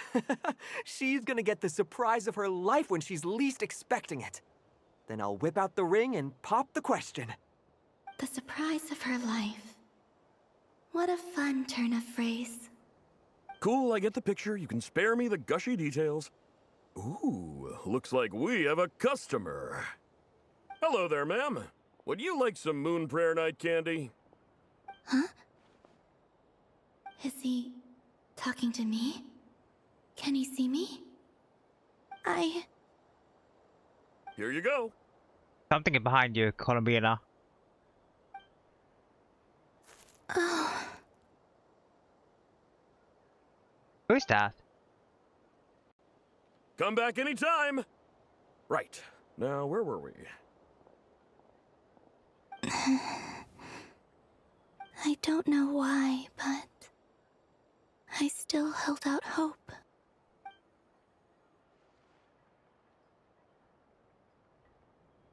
The most important thing right now is to find that mage. This name thing seems super important too, but where do we even start looking? I'd better go pay the Fatui a visit.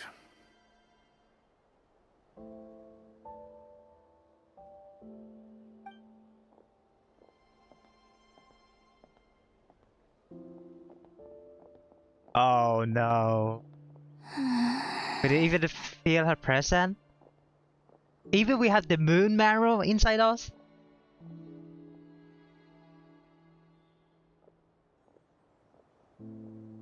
Columbina?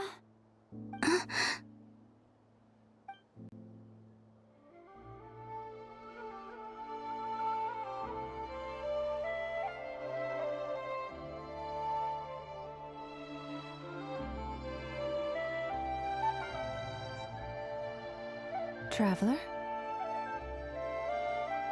Let's go! This is no time to be spacing out!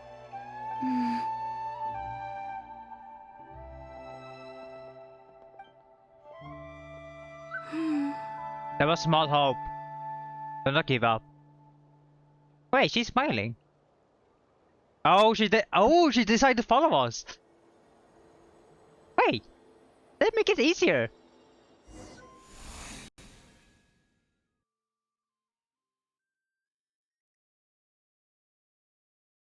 Alright, they make it easier.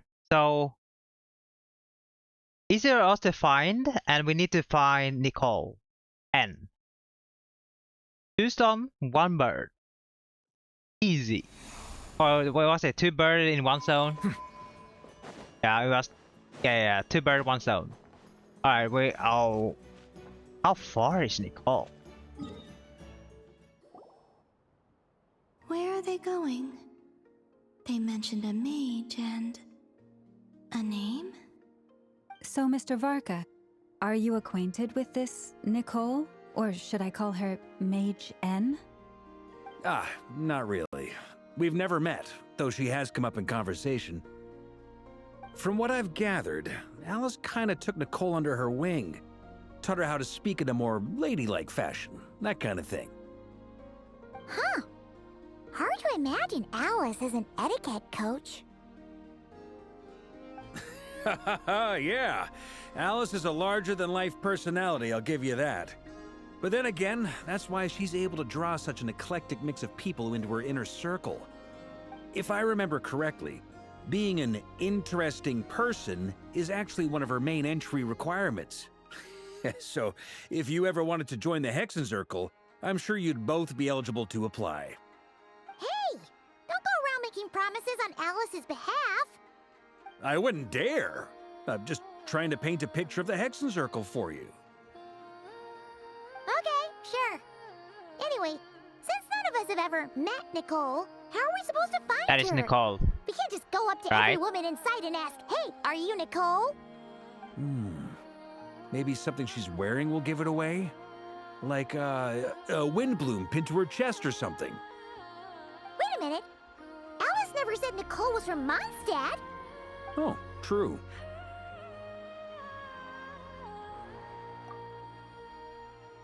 That would be this young lady, then?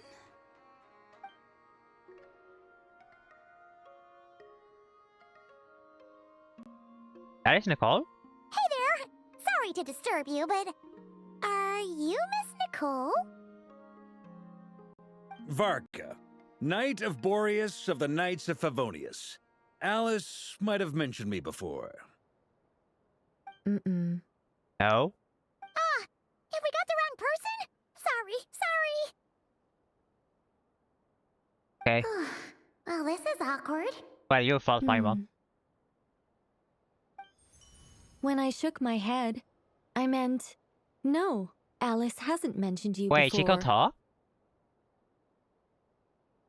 Huh? Where is this voice coming from?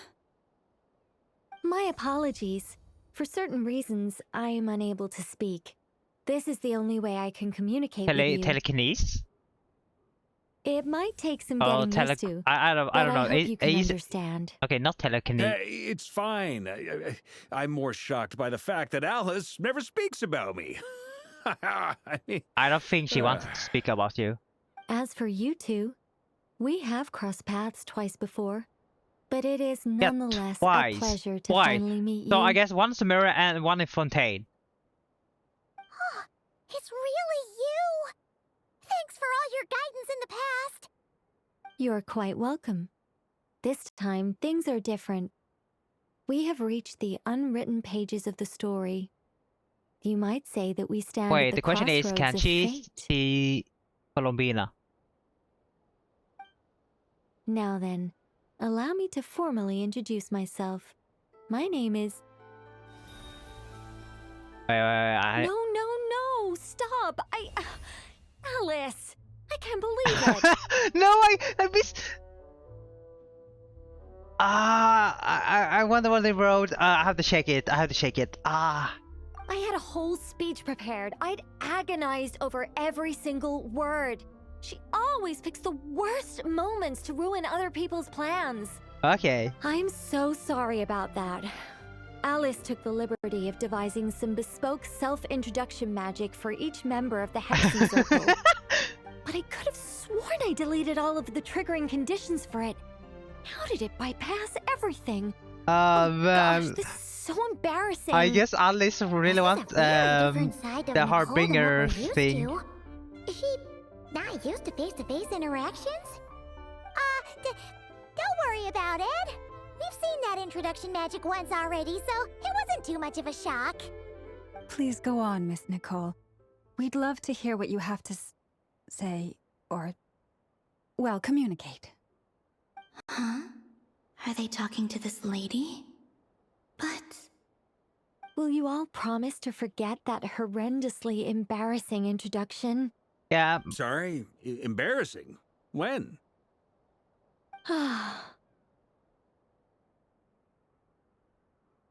Yes, my name is Nicole, and I am one of a very few angels who have retained both their preferred it means form that Columbina and can't their power. Can listen to what she's saying, right? The Traveler and Paimon should be no strangers to this concept.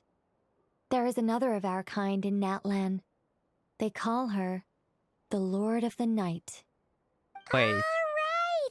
Paimon remembers her. This concept.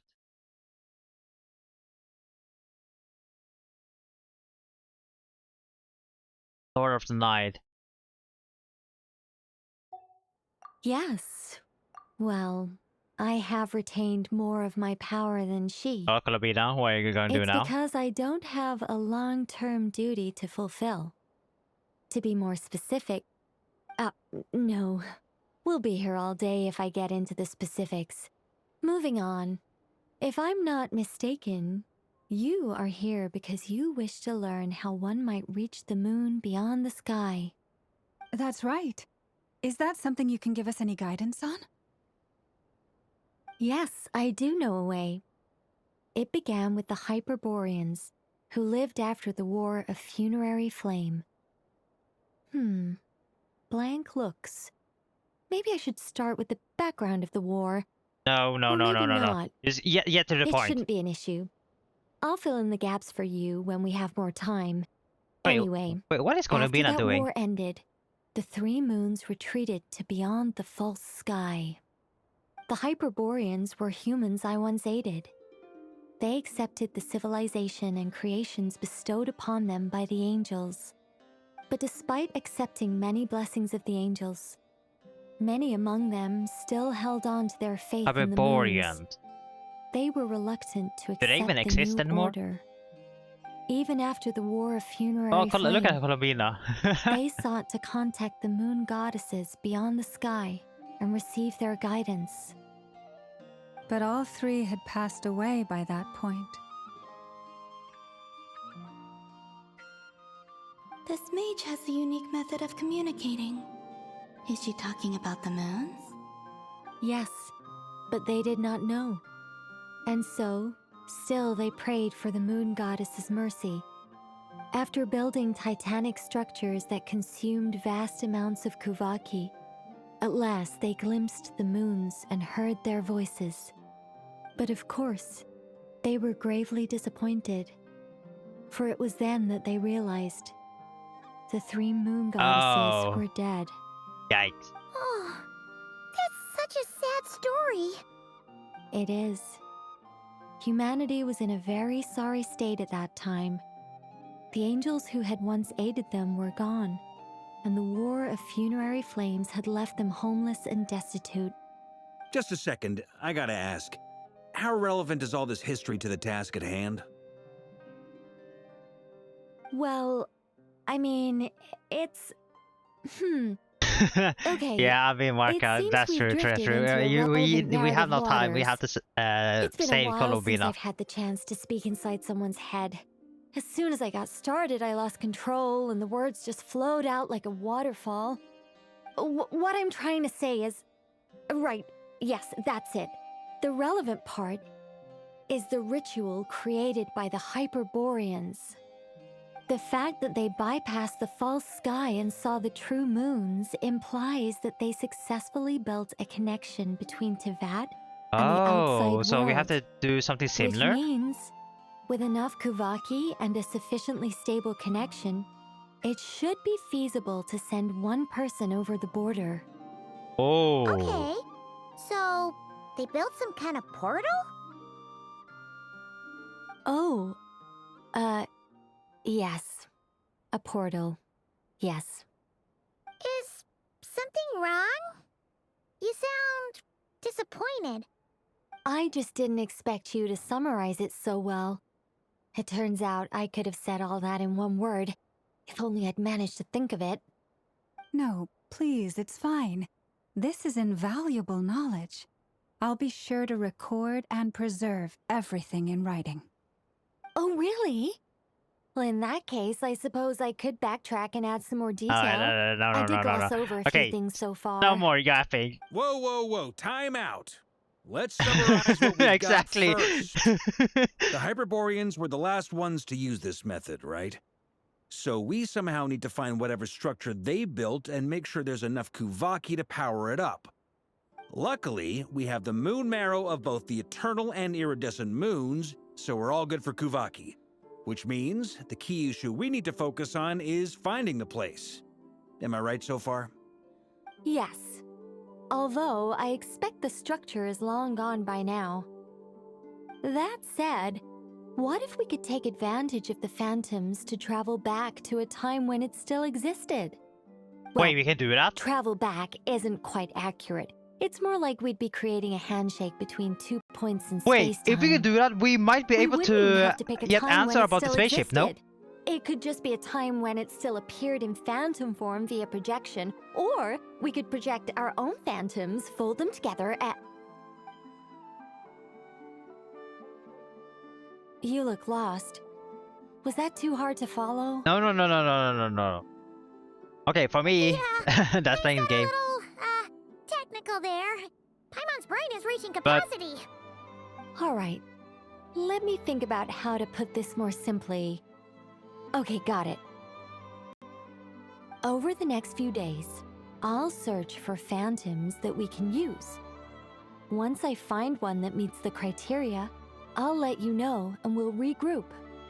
By completing certain rituals, specific individuals will be able to enter the phantom and make it to the Hyperborean Columbina structure. Board. If everything checks out and it looks feasible, we'll just need to wait for Moon Prayer Night, and we can send the Moon Goddess back home. I'm really skimping on the detail here. Is this making any sense at all? No, that is understandable. I think so. For now, we'll just wait to hear from you. Yes. Basically, yes. Great. Counting on you. In the meantime, we'll focus on finding the Moon Goddess's name. My name? Are they looking for a way to stop me from disappearing? Excuse me, Miss... Go on, Miss Nicole. This conversation was a little all over the place. I didn't catch your name. I am Lauma, of the Frost Moon Scions. Ah, I did wonder. I noticed that you listened very intently when I spoke about Hyperborea and the moon's history. If you'd be interested, I'd love to visit you this evening and go through it again in greater detail. Also, if you were serious about making a record, it would be too risky to simply write down the raw details as is. I would suggest some tweaks. Maybe rewrite the stories as fairy tales or fables, perhaps even prayers.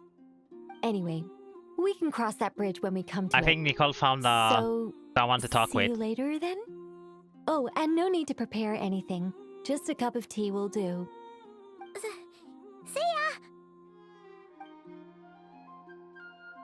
She seems friendly. It's just... He jumped straight to the conclusion. It's so nice to find someone who's actually willing to listen. I've been dying for a chance to finally go through all this systematically from start to finish. Any longer and I'd probably start forgetting it. Oh, this reminds me of Citlali. Now Paimon gets why Alice told us to mind our heads. Yep. What did I tell you? A lot of quirky people in Alice's orbit. Now then, the next order of business is, where do we start looking for the moon goddess's name? Maybe the rest of what Nicole has to say might give us some clues. Once I've heard her out, I'll summarize the salient points and share them with you all. Alright. I'm also inclined to review our other documents. Yes, our faith was first established by our Hyperborean ancestors, but many of the more factually accurate records are from after Kutar's birth. Sounds like we're gonna follow Columbina's journey through Devat, huh? In that case, we'll start by heading to the Frost Moon Enclave. Sounds like a plan. Take this with you. I'll see about getting in touch with the Fatui. It'll probably just be Arlecchino and Sandroni again. They're the only ones who would want to help. Thank you, Mr. Varka. Don't mention it. Honestly, I'm more comfortable dealing with the Fatui than prying into the details of a young lady's childhood. Catch you later. I should follow them, just in case there's some way that I can help.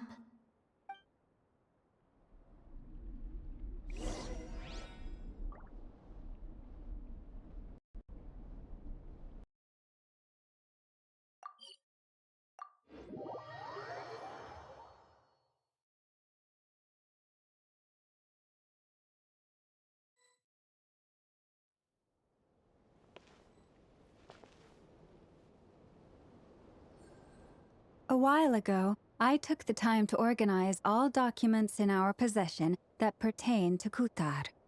What you see here is the material I consider reliable. You're saying there's unreliable material too? Yes. Most of the information we have was transmitted through an oral tradition. Inevitably, some of her stories were mythologized and deified over the years through countless retellings. That's why I organized them into reliable and unreliable. Okay. There's no sense seeking answers in history unless we can ensure the veracity of the historical record. Makes sense. Alright, let's take a look through.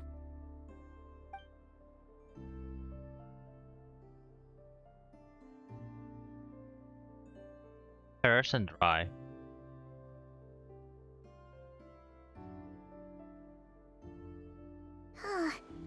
Almost all these records refer to Kutar instead of Columbina. Although neither of those is her real name. Paimon's not sure what point she's trying to make. Can we just make her, What we can gather from these official name records Columbina? is that the Frost Moon Scions worshipped her as a god, Like, placing impossible expectations make it like upon her her. official name. I cannot fault them for their earnest faith, but for all their With that, devotion, we stop with worshipping this her hassle. day in, day out changed nothing. I imagine that none of it resonated with Columbina. It wouldn't surprise me if, even back then, she had already begun to reject the name Kutar and everything it represented. Lauma speaks the truth. When I heard them call upon Kutar with hope and expectation in their voices, they may as well have been calling upon somebody else.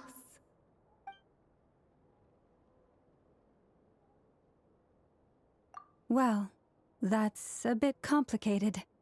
I looked at the level of detail, perceived authenticity, prose style, and how realistic their portrayal of Kutar seemed to be. Amongst the Frostmoon Scions of today, only I know of her existence, and I alone have spoken to her face to face. As such, I know that there are certain things she simply would never do. That being said, I have sensed some changes in her lately. Changes? Me? Seems like this is getting us nowhere. For what it's worth, why don't we check the unreliable sources too? Sure. Give me a moment.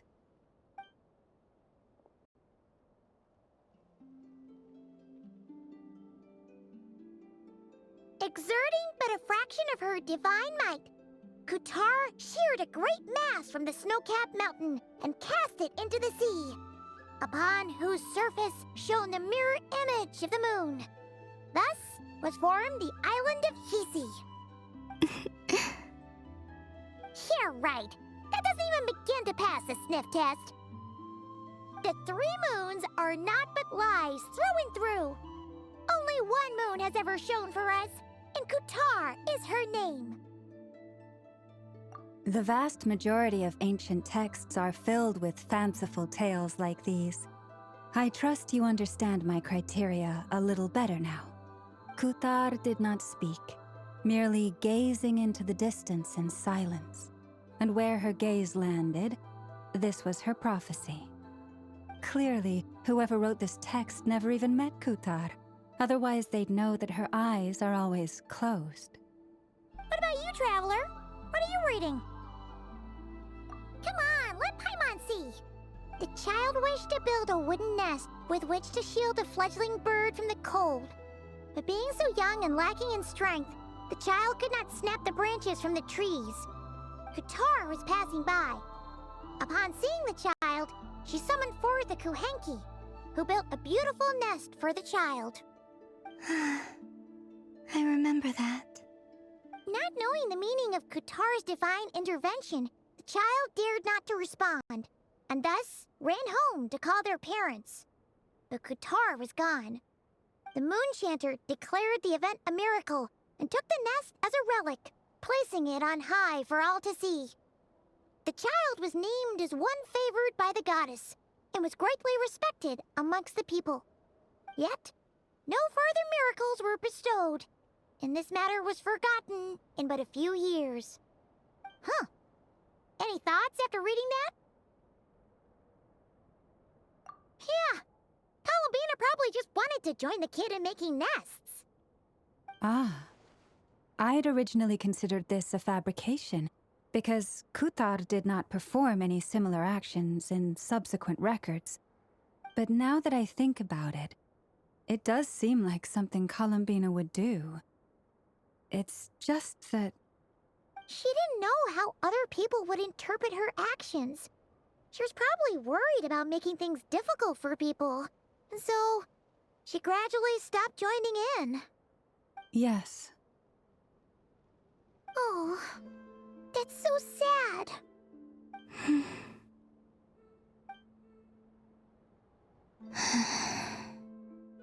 And now, I can make no such gestures of warmth, even if I want to. Surely there's a way. Still no name. That's a bit of a shame. Yeah. We did learn some interesting stories. That's gotta count for something. I saw it Said he here was gonna somewhere. set up a meeting with Arlecchino and Centrone, right? Let's go back to Nasha Town and see how he's doing. That's around here. Trust me, he's here.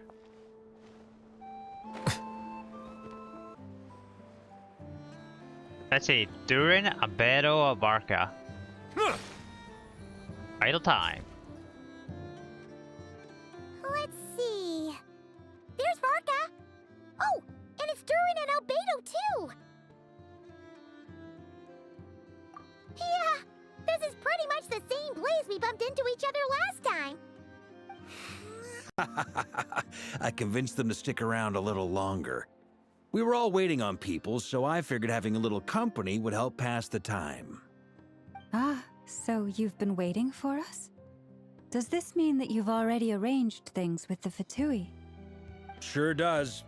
Now you're back, we can go meet up with them together. How'd your investigation at the Frost Moon Enclave go? Not too good. Well, we didn't find out Columbina's true name. But apart from that, it went pretty well. Aha, just as well that I didn't tag along then. I'm sure our moon goddess wouldn't want every man and his dog knowing all about her private life. Still, desperate times, desperate measures, I guess. Someone had to do it. So, Varka was waiting on us, but what about you two? Are you waiting for Alice? Oh no, we already met with her. We discussed that experiment I mentioned to you last time. Oh, and she also handed me this communication device. That's right. I understand she informed you about the relationship between the Phantom phenomena and Tevat's borders, yes? She wants me to help her with some more experiments on that front. She said that she'll contact me through this device with more information. Ah, I see. Following instructions and making observations. Pretty common research method. Takes me right back to Albedo's lab. Wait, then who exactly are you meeting? Someone you know. Albedo's met him too. But I don't think Miss Lauma or the Grand Master have been introduced. Introductions are overrated.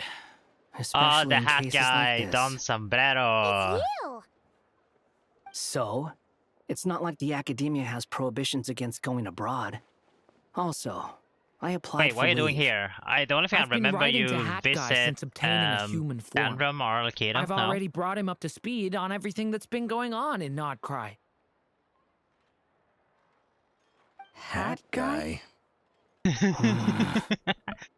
Turns out, I actually have heard that name before. Oh? Then why did you react the same way I did? I only knew the name, not the fella. But since we're all here, let's do some introductions for what it's worth. I'm Varka, Grand Master of the Knights of Favonius. Lauma, Moon Chanter of the Frost Moon Scions. And I'm a Driosh from the Vahumana Darshan of the Sumero Academia. Hat guy. You want to use your name Wonder? Good to see you again, Mr. Guy. I believe we last saw Oh each wait, other on he the didn't boat want ride to here. have the name. Didn't want the name, Mosina.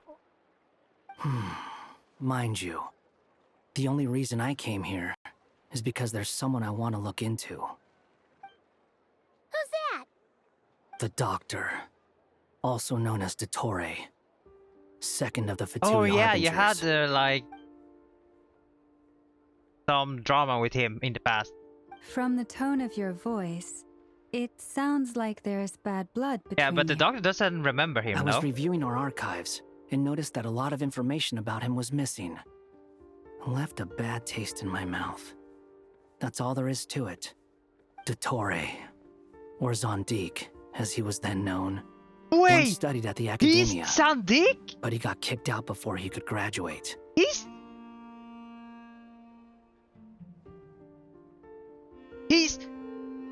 Oh my... That makes sense now. No wonder he looks familiar. Okay, if you guys have not done the previous event, I believe it was the last patch, where you had to visit Sumero.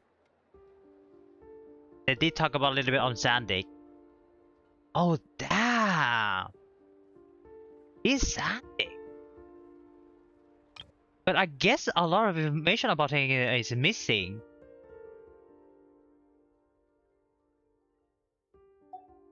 But it should be fine. Our boy Wonder should be fine because no one remembers him. So we should be good.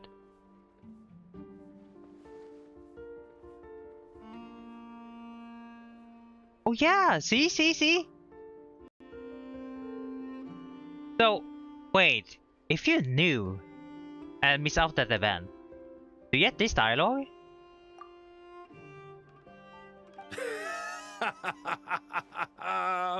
So the Harbinger's #2 man is a college dropout? How embarrassing for them. What about you? Last we heard, he was planning something. We actually heard that a few times before, even coming to Nodcry. But we haven't seen a trace of him since we got here. He only appears when something interests him. For all we know, he might have left already. But the fact he did something here at all is worth noting. It'll fill a couple extra lines in his file. Why does it sound less like a file you're writing and more like a criminal record? Anyway, we were just about to meet 2 of the other Harbingers. Want to come along? You might learn a thing or two about him there. Sure. Even though they're Harbingers, well, They're old acquaintances of ours, so, you know, when you talk to them, try to be... I got it. The Frost Moon Scion's relations with the Fatui remain tense. Forgive me if I do not attend. In that case, we'll continue assisting Miss Alice with her experiments. Good stuff. Everyone's having a fruitful time. All right, we better get going. I'll lead the way.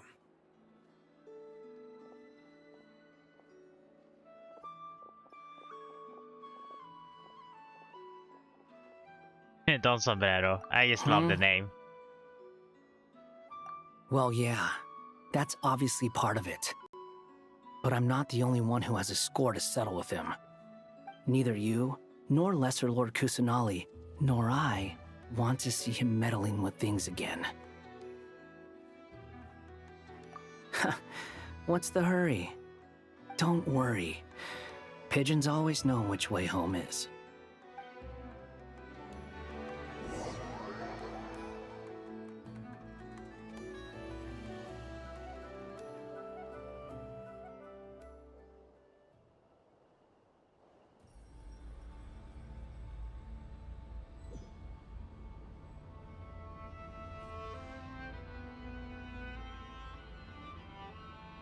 You made it.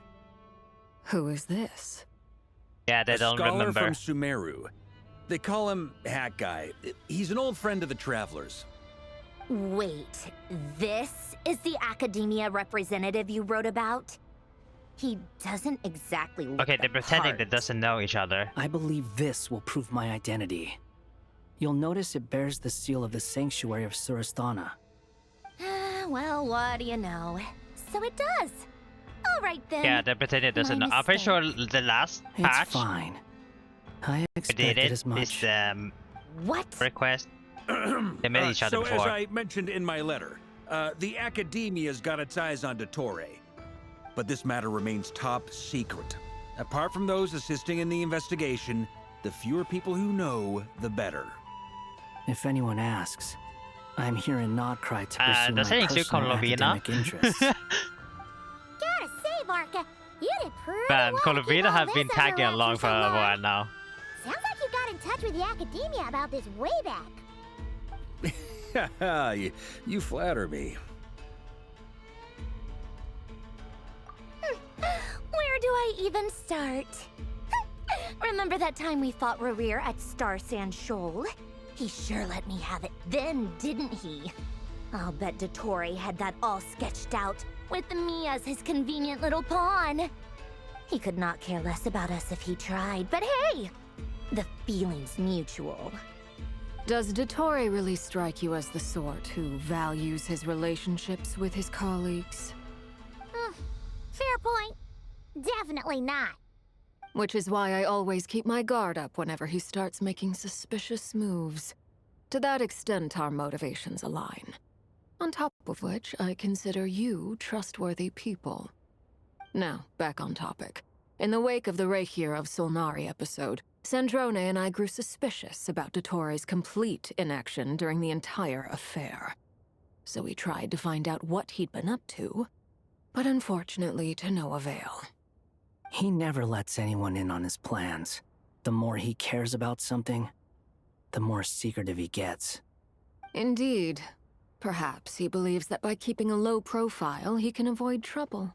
But that trick isn't going to work on his colleagues. Yeah, I mean, he's been researching the ancient moon's remnants. And he's been trying to get his paws on the moon marrows. Only an idiot would believe he doesn't have something more planned. With this in mind, I returned to Snezhnaya and relayed my thoughts to Her Majesty the Tsaritsa, entreating her to have him recalled. That's pretty direct. Did the Tsaritsa agree? Yes. I made it abundantly clear that the Fatui's business in Nodcry is almost concluded, and we do not need 3 harbingers in this territory. Her Majesty concurred. I mean, Accordingly, or Dottore if has you count returned at in her Columbina, I orders. guess. I But imagine Columbina he is not part of continuing with it. experiments, which no one besides he would ever have any interest in. Common sense might mean nothing to him, but he's not stupid. He knows that no good can come from opposing the Tsaritsa. Smarts alone won't get him all the way. He needs the Rooster's resources and Regrator's Mora, both of which the Tsaritsa can strip Oh man, I from can't him wait by for waggling Regrator. a That is finger. Pantalon. I can't wait for But him. doesn't he have a track record of publicly following orders while going against them in private? He probably has it down to a fine art by now. Wouldn't put it past him. We worked together on a research project once. Only briefly, but it was enough to show me that we're fundamentally different people. He has no interest in doing things methodically, stage by stage. His thoughts jump all over the place. Look at And the Columbina, moment his she is curiosity relaxing. is satisfied, or he gets the results he wants, he Sitting there. disappears. The only similarity we share is that once we set our minds on doing something, we will see it done, whatever it takes. Oh, we definitely saw some of that in your battle with Rerir. You got so competitive. Ugh, do not remind me. Then I believe we all concur. Dottore will not simply give up. Fantastic. Now this is turning into a whole day of unpleasant memories. Ugh. Are you talking about the moon marrow stuff? He also strikes me as the kind of person to disregard experimental regulations, ruin all the equipment, and go way over budget. Then leave the first person he can find to deal with the fallout. Exactly. This one time, he was running some high-temperature experiment and the substance exploded. But does he care? No. He orders his subordinates to open the device so he can observe the results, which causes the gas inside to leak out. That gas was poisonous. If I hadn't been there, who knows how many people might have died. And after all that, he left while I was still cleaning up after his mess. What a waste of time, he said. Waste of time? The nerve! He wasted my time! Look at Columbina. You've been bottling that up for a while, huh? Hat guy, I must say, you seem awfully familiar with internal Fatui affairs. Yeah. Especially when it comes to Dottore. Thank you, Lady Harbingers, for providing such valuable information. I have no other questions for now, so I'll be on my way. Ah, now you're dodging the question. Wait, what? You're just gonna leave? You're welcome to join if you want. Ugh. Just when Paimon thought he'd finally mellowed out. He makes quite the impression. Yeah, he knows too much. I'll say. I've met tons of headstrong people, but not many of them would join me in bad-mouthing Dottore. Anyway, back to the main agenda. Barca, you said that Columbina has gone missing? Or rather, disappeared. Yeah.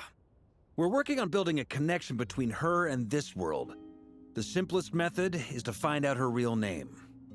I've actually asked her that question before, but she said she didn't know. Considering our relationship, I doubt she was lying to me. As far as I recall, she was never dispatched by Her Majesty to claim a gnosis or anything like that. The Tsaritsa's plans had long contained a place specifically for her.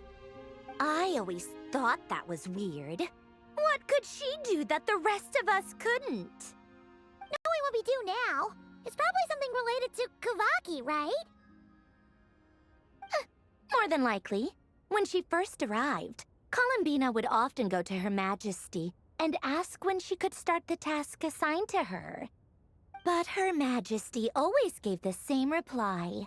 The time has not yet come. So she spent her Look at days in Columbina, Snezhnaya she is doing waiting there. basically nothing. The Tsaritsa has summoned a beautiful blind maiden to be a harbinger, giving her the third seat by virtue only of her enchanting voice. It was a dumb and stupid rumor, but the reality of the situation made it hard to refute. And what happened after that? I imagine she stopped caring. She no longer seemed to care why she had been recruited, and Her Majesty never gave her any missions. So she just continued to sing in the flower garden. For my part, I was busy. So busy, in fact, that watching someone be that idol had me fuming. But still, I got the sense that she had long been used to a life of other people claiming she was needed when she wasn't. I just felt that having a place to stay would cost me something eventually. And so I waited quietly for the day that I would have to pay the price. And on the other end of that spectrum, you had me. Someone once told me that I had the lousiest work and the toughest luck. That's a good way of putting it. I forget who said it, but those words have always stuck with me.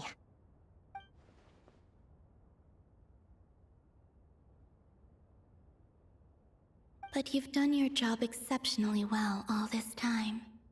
Because at heart, you are a conscientious person. What is it? Something come to mind?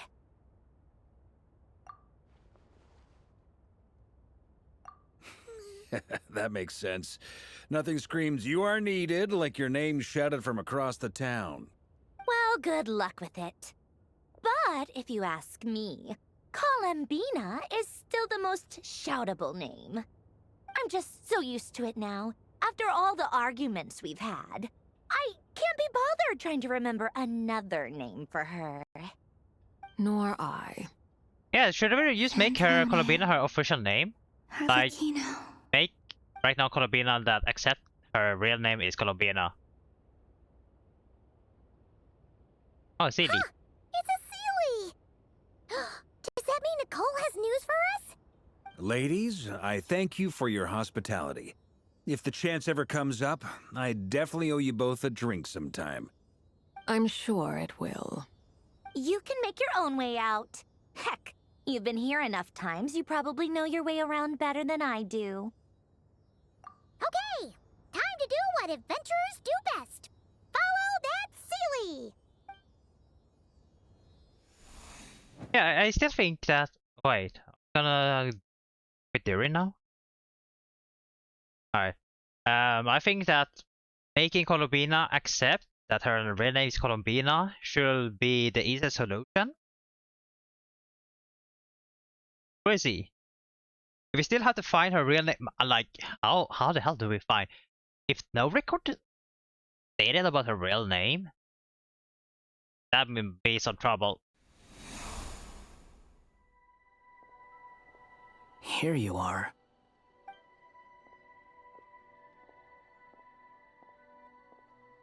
Oh, hat guy. How come you're back so soon? Did things go all right with the Fatui? Fine. Dottoro's been summoned home by the Tsaritsa. Couldn't get much more than that. How about you? Any progress with the investigation? Unfortunately not. We've tried everything. Different phantoms, different locations, different points in history. But the results are the same each time. Abyssal monsters roaming the land. People crying out in despair, with no hope of being rescued. I mean, this is 500 years ago. Every time I see it, I can't help but think, is this what it was like in Mondstadt when Dragonspine Durin attacked?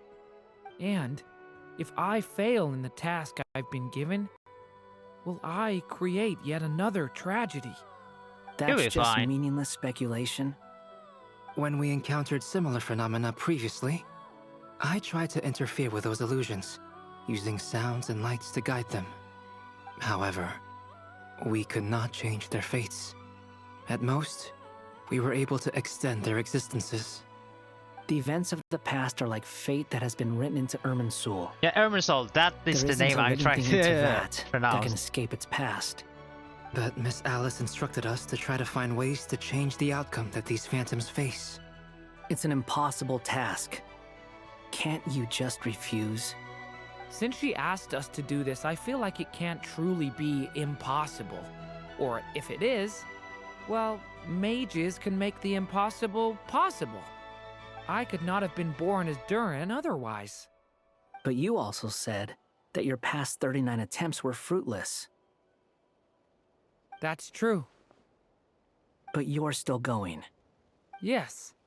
After this many futile attempts, surely you realize that you're not doing this because you still believe what some mage told you. It's because you want her hypothesis to come true. It's something you wish for deep inside. So, think for yourself about what you want to do. As long as you don't believe it's futile, it isn't. Yeah. Previous experience indicates that we cannot touch the phantoms, which limits the effectiveness of our interventions. If we want to clear this hurdle, we need to break this rule somehow. Same thought here. Following the same rules means repeating the same failures. Reducing ourselves to mere playthings of fate. So you mean we need to figure out a way to make contact with them despite knowing that we can't? Yes, and I suspect that's something only you are capable of. Guess he Everything can... in Teyvat is logged in Irminsul, but the withering that once occurred in Sumeru was a sign Because he's not that the part. Great World Tree was being Hey, what? corrupted. Because he's from the This Simalanka. corruption allowed things that should not have existed in Teyvat to appear. This is tantamount to rewriting reality to an extent. You're saying abyssal power might be able to affect those phantoms? No one's ever tried it before. If you're gonna try it, it'll take courage. And you have to be confident that you can control it. Is anyone there? Has anyone seen my daughter? She's missing. I have to find her. I hear someone inside. Spargana? Are you in there? Ah! If I can use my abyssal powers to warn him that there is danger here, maybe it'll change his decision. Maybe he'll stay away. Yes.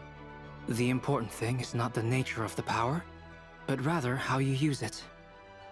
To intimidate and obstruct.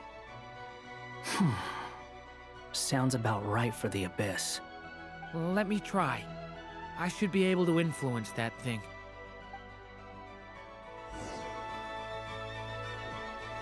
Have you seen a little girl? How to do it? What? This isn't the time for that! Just run! Make use of stone pillar. Hey! I hear someone inside. Spargana? Are you in there?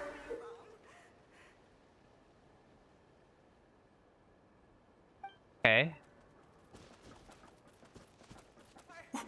What is this? Looks dangerous. I should get out of here. Okay. Well, that guy's dead. He really left. Ha! We did it! Don't celebrate too soon. Follow him. See what he does next. But it doesn't change the fate though. We can just interfere, but we can't really change the Monsters fate. approaching from the front. You need to stop them and create an opportunity for him to hide.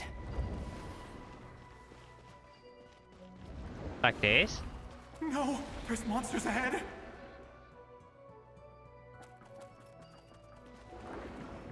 Wait, is that the barrier I saw earlier? Why is it appearing now? It's as if someone's controlling it.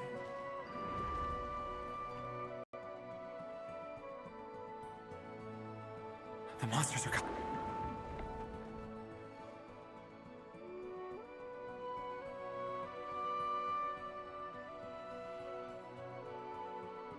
The barrier's gone too. How odd. Anyway, I guess I'll keep going. Quickly, let's keep up. Yeah, I'm pretty sure we can really change the fate. Wait, there was someone else here? Don't go any further. We've got anti-monster traps laid out everywhere. But my daughter must just be up ahead. I have to go. What explosion? Blocked.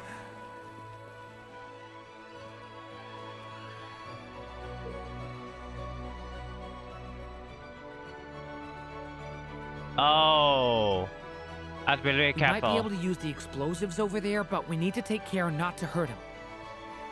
Like this? I'll use the barrier to keep him at a safe distance. This barrier seems to be helping me somehow. But what if he's not his like Hey, wake up! that hurt up? No good. Never Gotta mind. keep moving ahead. Well, rest in peace.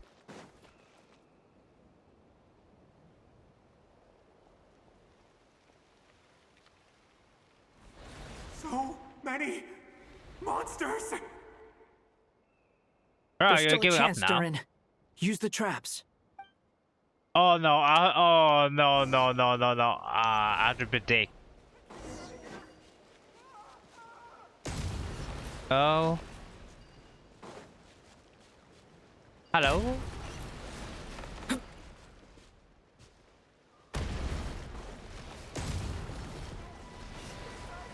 Oh no! There's too many. Did I do it?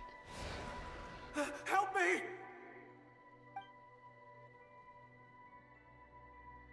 I couldn't do it. Okay.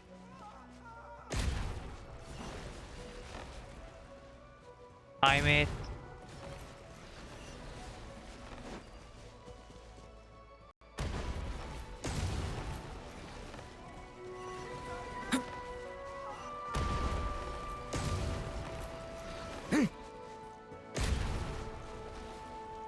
Here we go.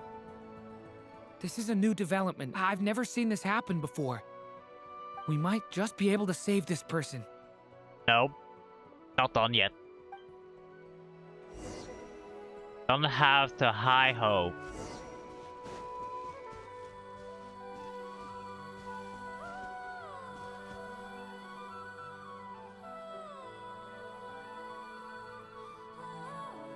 Hello there.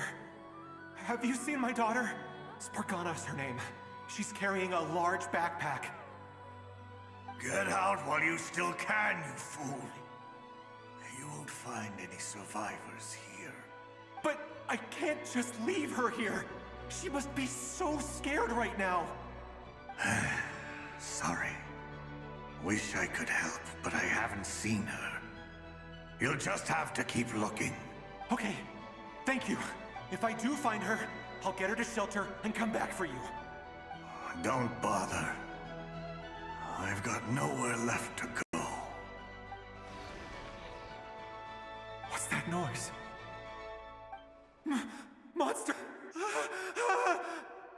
No, if he goes inside, he'll be walking into a trap. Let's try this once more. This time, we have to stop him.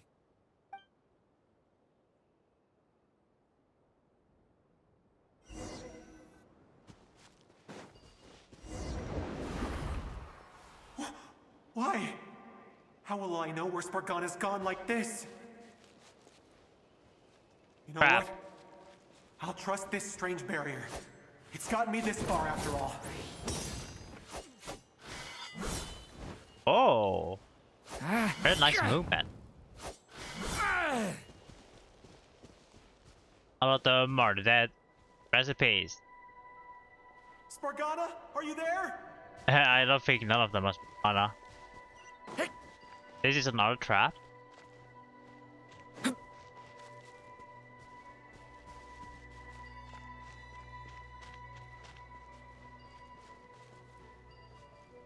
We let him go through here?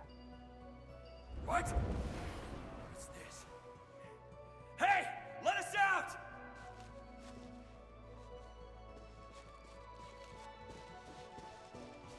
It might be a trap.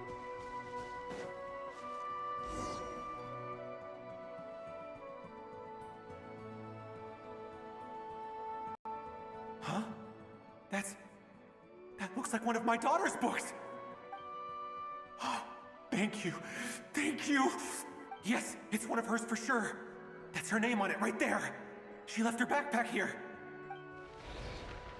Durin, just like last time. Use the explosives. I have to do it. Can't you do it?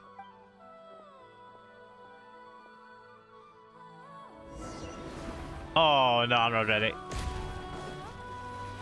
Oh. Hey. Hello. What? Oh, there's too many. It won't work.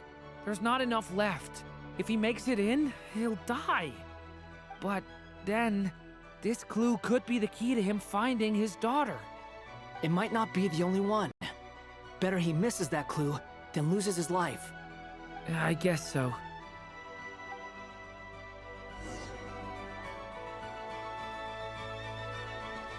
Hey! Stop him, Durin! We can't let him get any further in. That's my daughter's book! She's passed this way! Why? Why won't you let me go in? You have to trust. I searched and searched and searched just for this! Trust in us. But how will I find her without any clues?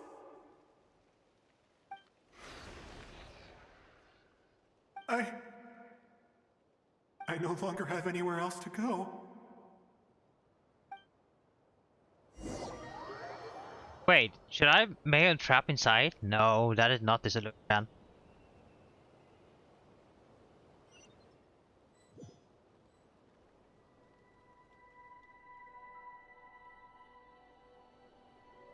I'm sorry. I'm so sorry. He refuses to go anywhere else.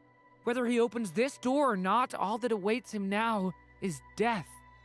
We couldn't change his fate. Albedo? Hat Guy? Let's try one more time.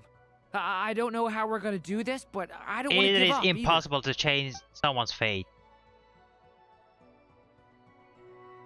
I'm sure you guys know it, right? Why am I here? What's going on? All these scenes running through my head. Where are they from? Huh? What's going on? His reactions have changed. How many times have I... What's happening to me? Huh? Wait, who are you? You can see us now?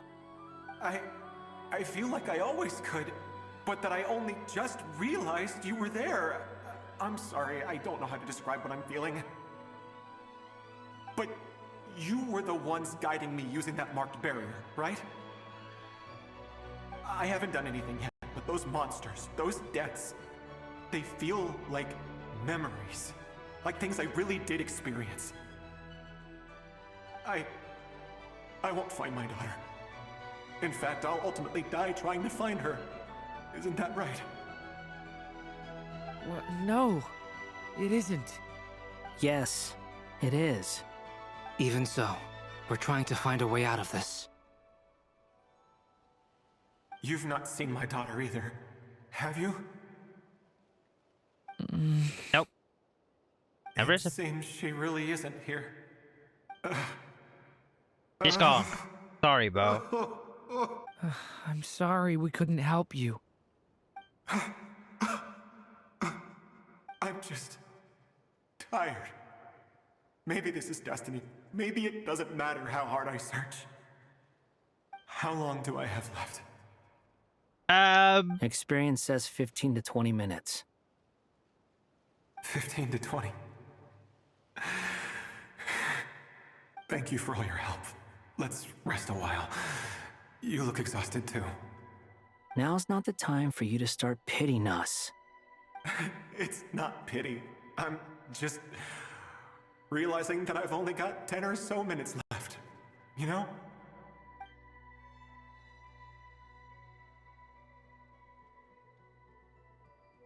You say you're from Mondstadt, yes? A place with windmills, where people enjoy limitless freedom? And you're from Sumeru, where they've built an academy into a giant tree? Yes. It seems you've never heard of either place. Those names are unknown to me, I'm afraid, yes. Have you heard of Hyperborea? I have, but I heard that it was destroyed in the distant past. I see. That was where my ancestors once lived. What about Delphi Pytho? Was it later rebuilt? I've never heard that name. Then what about Sal Vindagnir? I have seen that name on stone tablets on Dragonspine. But I'm afraid the only things left of that place are its ruins. I see. Sure enough, there was no way to turn this around. This is surely like 500 years ago, or more than that. Sorry. I was the one who asked to chat, but it seems like we're too many ages apart. There's barely any common ground to start from. It's all right. We did hear something new, at least. From how you speak of your lives, things must be going all right for you, I guess. They are. Mondstadt is a place of freedom and happiness. There's a lot of good people in the church and the Knights of Favonius, and even outsiders find that it's an easy place to feel at home. We have festivals a few times a year. Everyone gets together to drink, sing, and be merry. Sumeru is a lot more uptight. Not really the kind of place where you can relax. It's a nation fraught with problems wherever you look. But if all you want in life is to seek knowledge, I guess it's pretty much paradise. That's wonderful. In other words, after this all-devouring black tide passed, humanity did not merely avoid extinction, but rose to build prosperous civilizations anew. I mean, I can see you all right now. That must mean the future isn't a total mess, right? That's true. Well, time's almost up. Let's part ways, I think. Man, wait, can't we get information? Wait, can't we just get more information about Hyperia? Slim, I know, but I'd Surely like to we spend get these like last few minutes looking more for in Spargana. depth. If things work out, I'd love to tell her about what I've heard. May we meet again. Well, or not, most probably. In that case, may your wishes come true. Wait! Can we just extract information about the details of, like, this is one of the moments we can get He's more gone. details of In the a few history, or... minutes, he will meet the end that was his to begin with. The ending of this tale did not change, but I believe that we've just made the most progress we have yet. May your wishes come true. If only it were so simple. Hat guy, could I ask you a question? You've never talked about your past. It seems complicated, and it weighs heavily on you, Yeah, too. it is a Would you be long willing to story. Tell me about it? I mean, sometimes it's better to get things out in the open. Take that guy we try to help, for instance. At least he said goodbye with a smile. I mean, right? not that many knows his origin. Unless I it's know us. about Albedo's past. Our experiences are very similar, and he created me. As for you, you're my first friend, and you've witnessed every step I've taken. But by Oh man, it brings comparison, back the symbol like a I know nothing about you. miniature. Either way, I mean, we're still best friends. But if I knew more about you, I might understand your thoughts a bit better. I've told you about myself. I'm a student at the academia. Yep, that's the And story what we did go you with. do before that? Prepared for the entrance exam? All right. If you really don't want to talk about it, I won't press you any further. Sure he knows. I was a puppet built from the branches of a white tree, using technology left behind by the Conrian schools of mechanical engineering. A white tree? You mean an Irminsul tree? Yes, a branch of Irminsul that was once connected to the main tree. So you had a human creator too? Yeah, but my creator abandoned me after deciding that I was a failure. After that,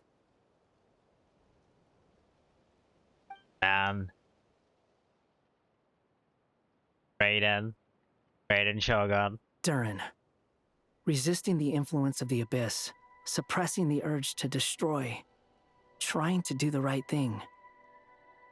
None of these things are easy. But no matter how hard they are, trying to rewrite past wrongs is far harder. You asked me if you would create a new tragedy if you failed. I told you there was no point speculating about that. But the real answer is, yes, you absolutely will. That guy. But at least you've got people here to help steer you away from the wrong path. So, just keep aiming towards the light. I will. I promise. Man, I can't wait when they finally meet. Alright, Wander break time's and over. Raiden Shogun. Hello? Durin speaking.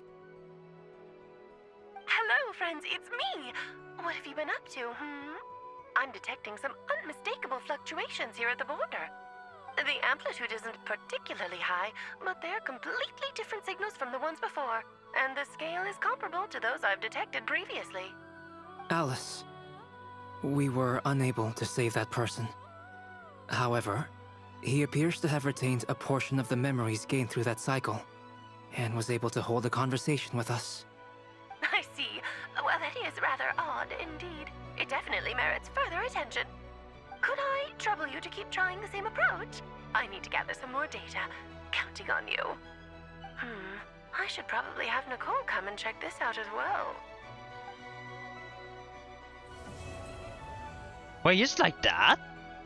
Act 5 is done just like that?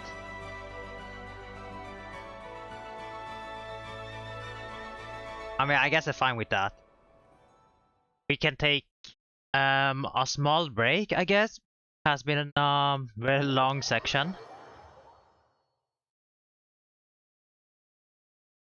Let's see though, does it start Act 6 right away? Or can we chill? Okay, it started right away. There you are. I was worried you might stop to collect treasure chests opened by the Seelie along the way. It would have taken you so much longer to get here. Yeah, I mean, I will do that to be honest. Alright, I will take a small break. This is Act 6, I believe. A small break, then we're gonna continue.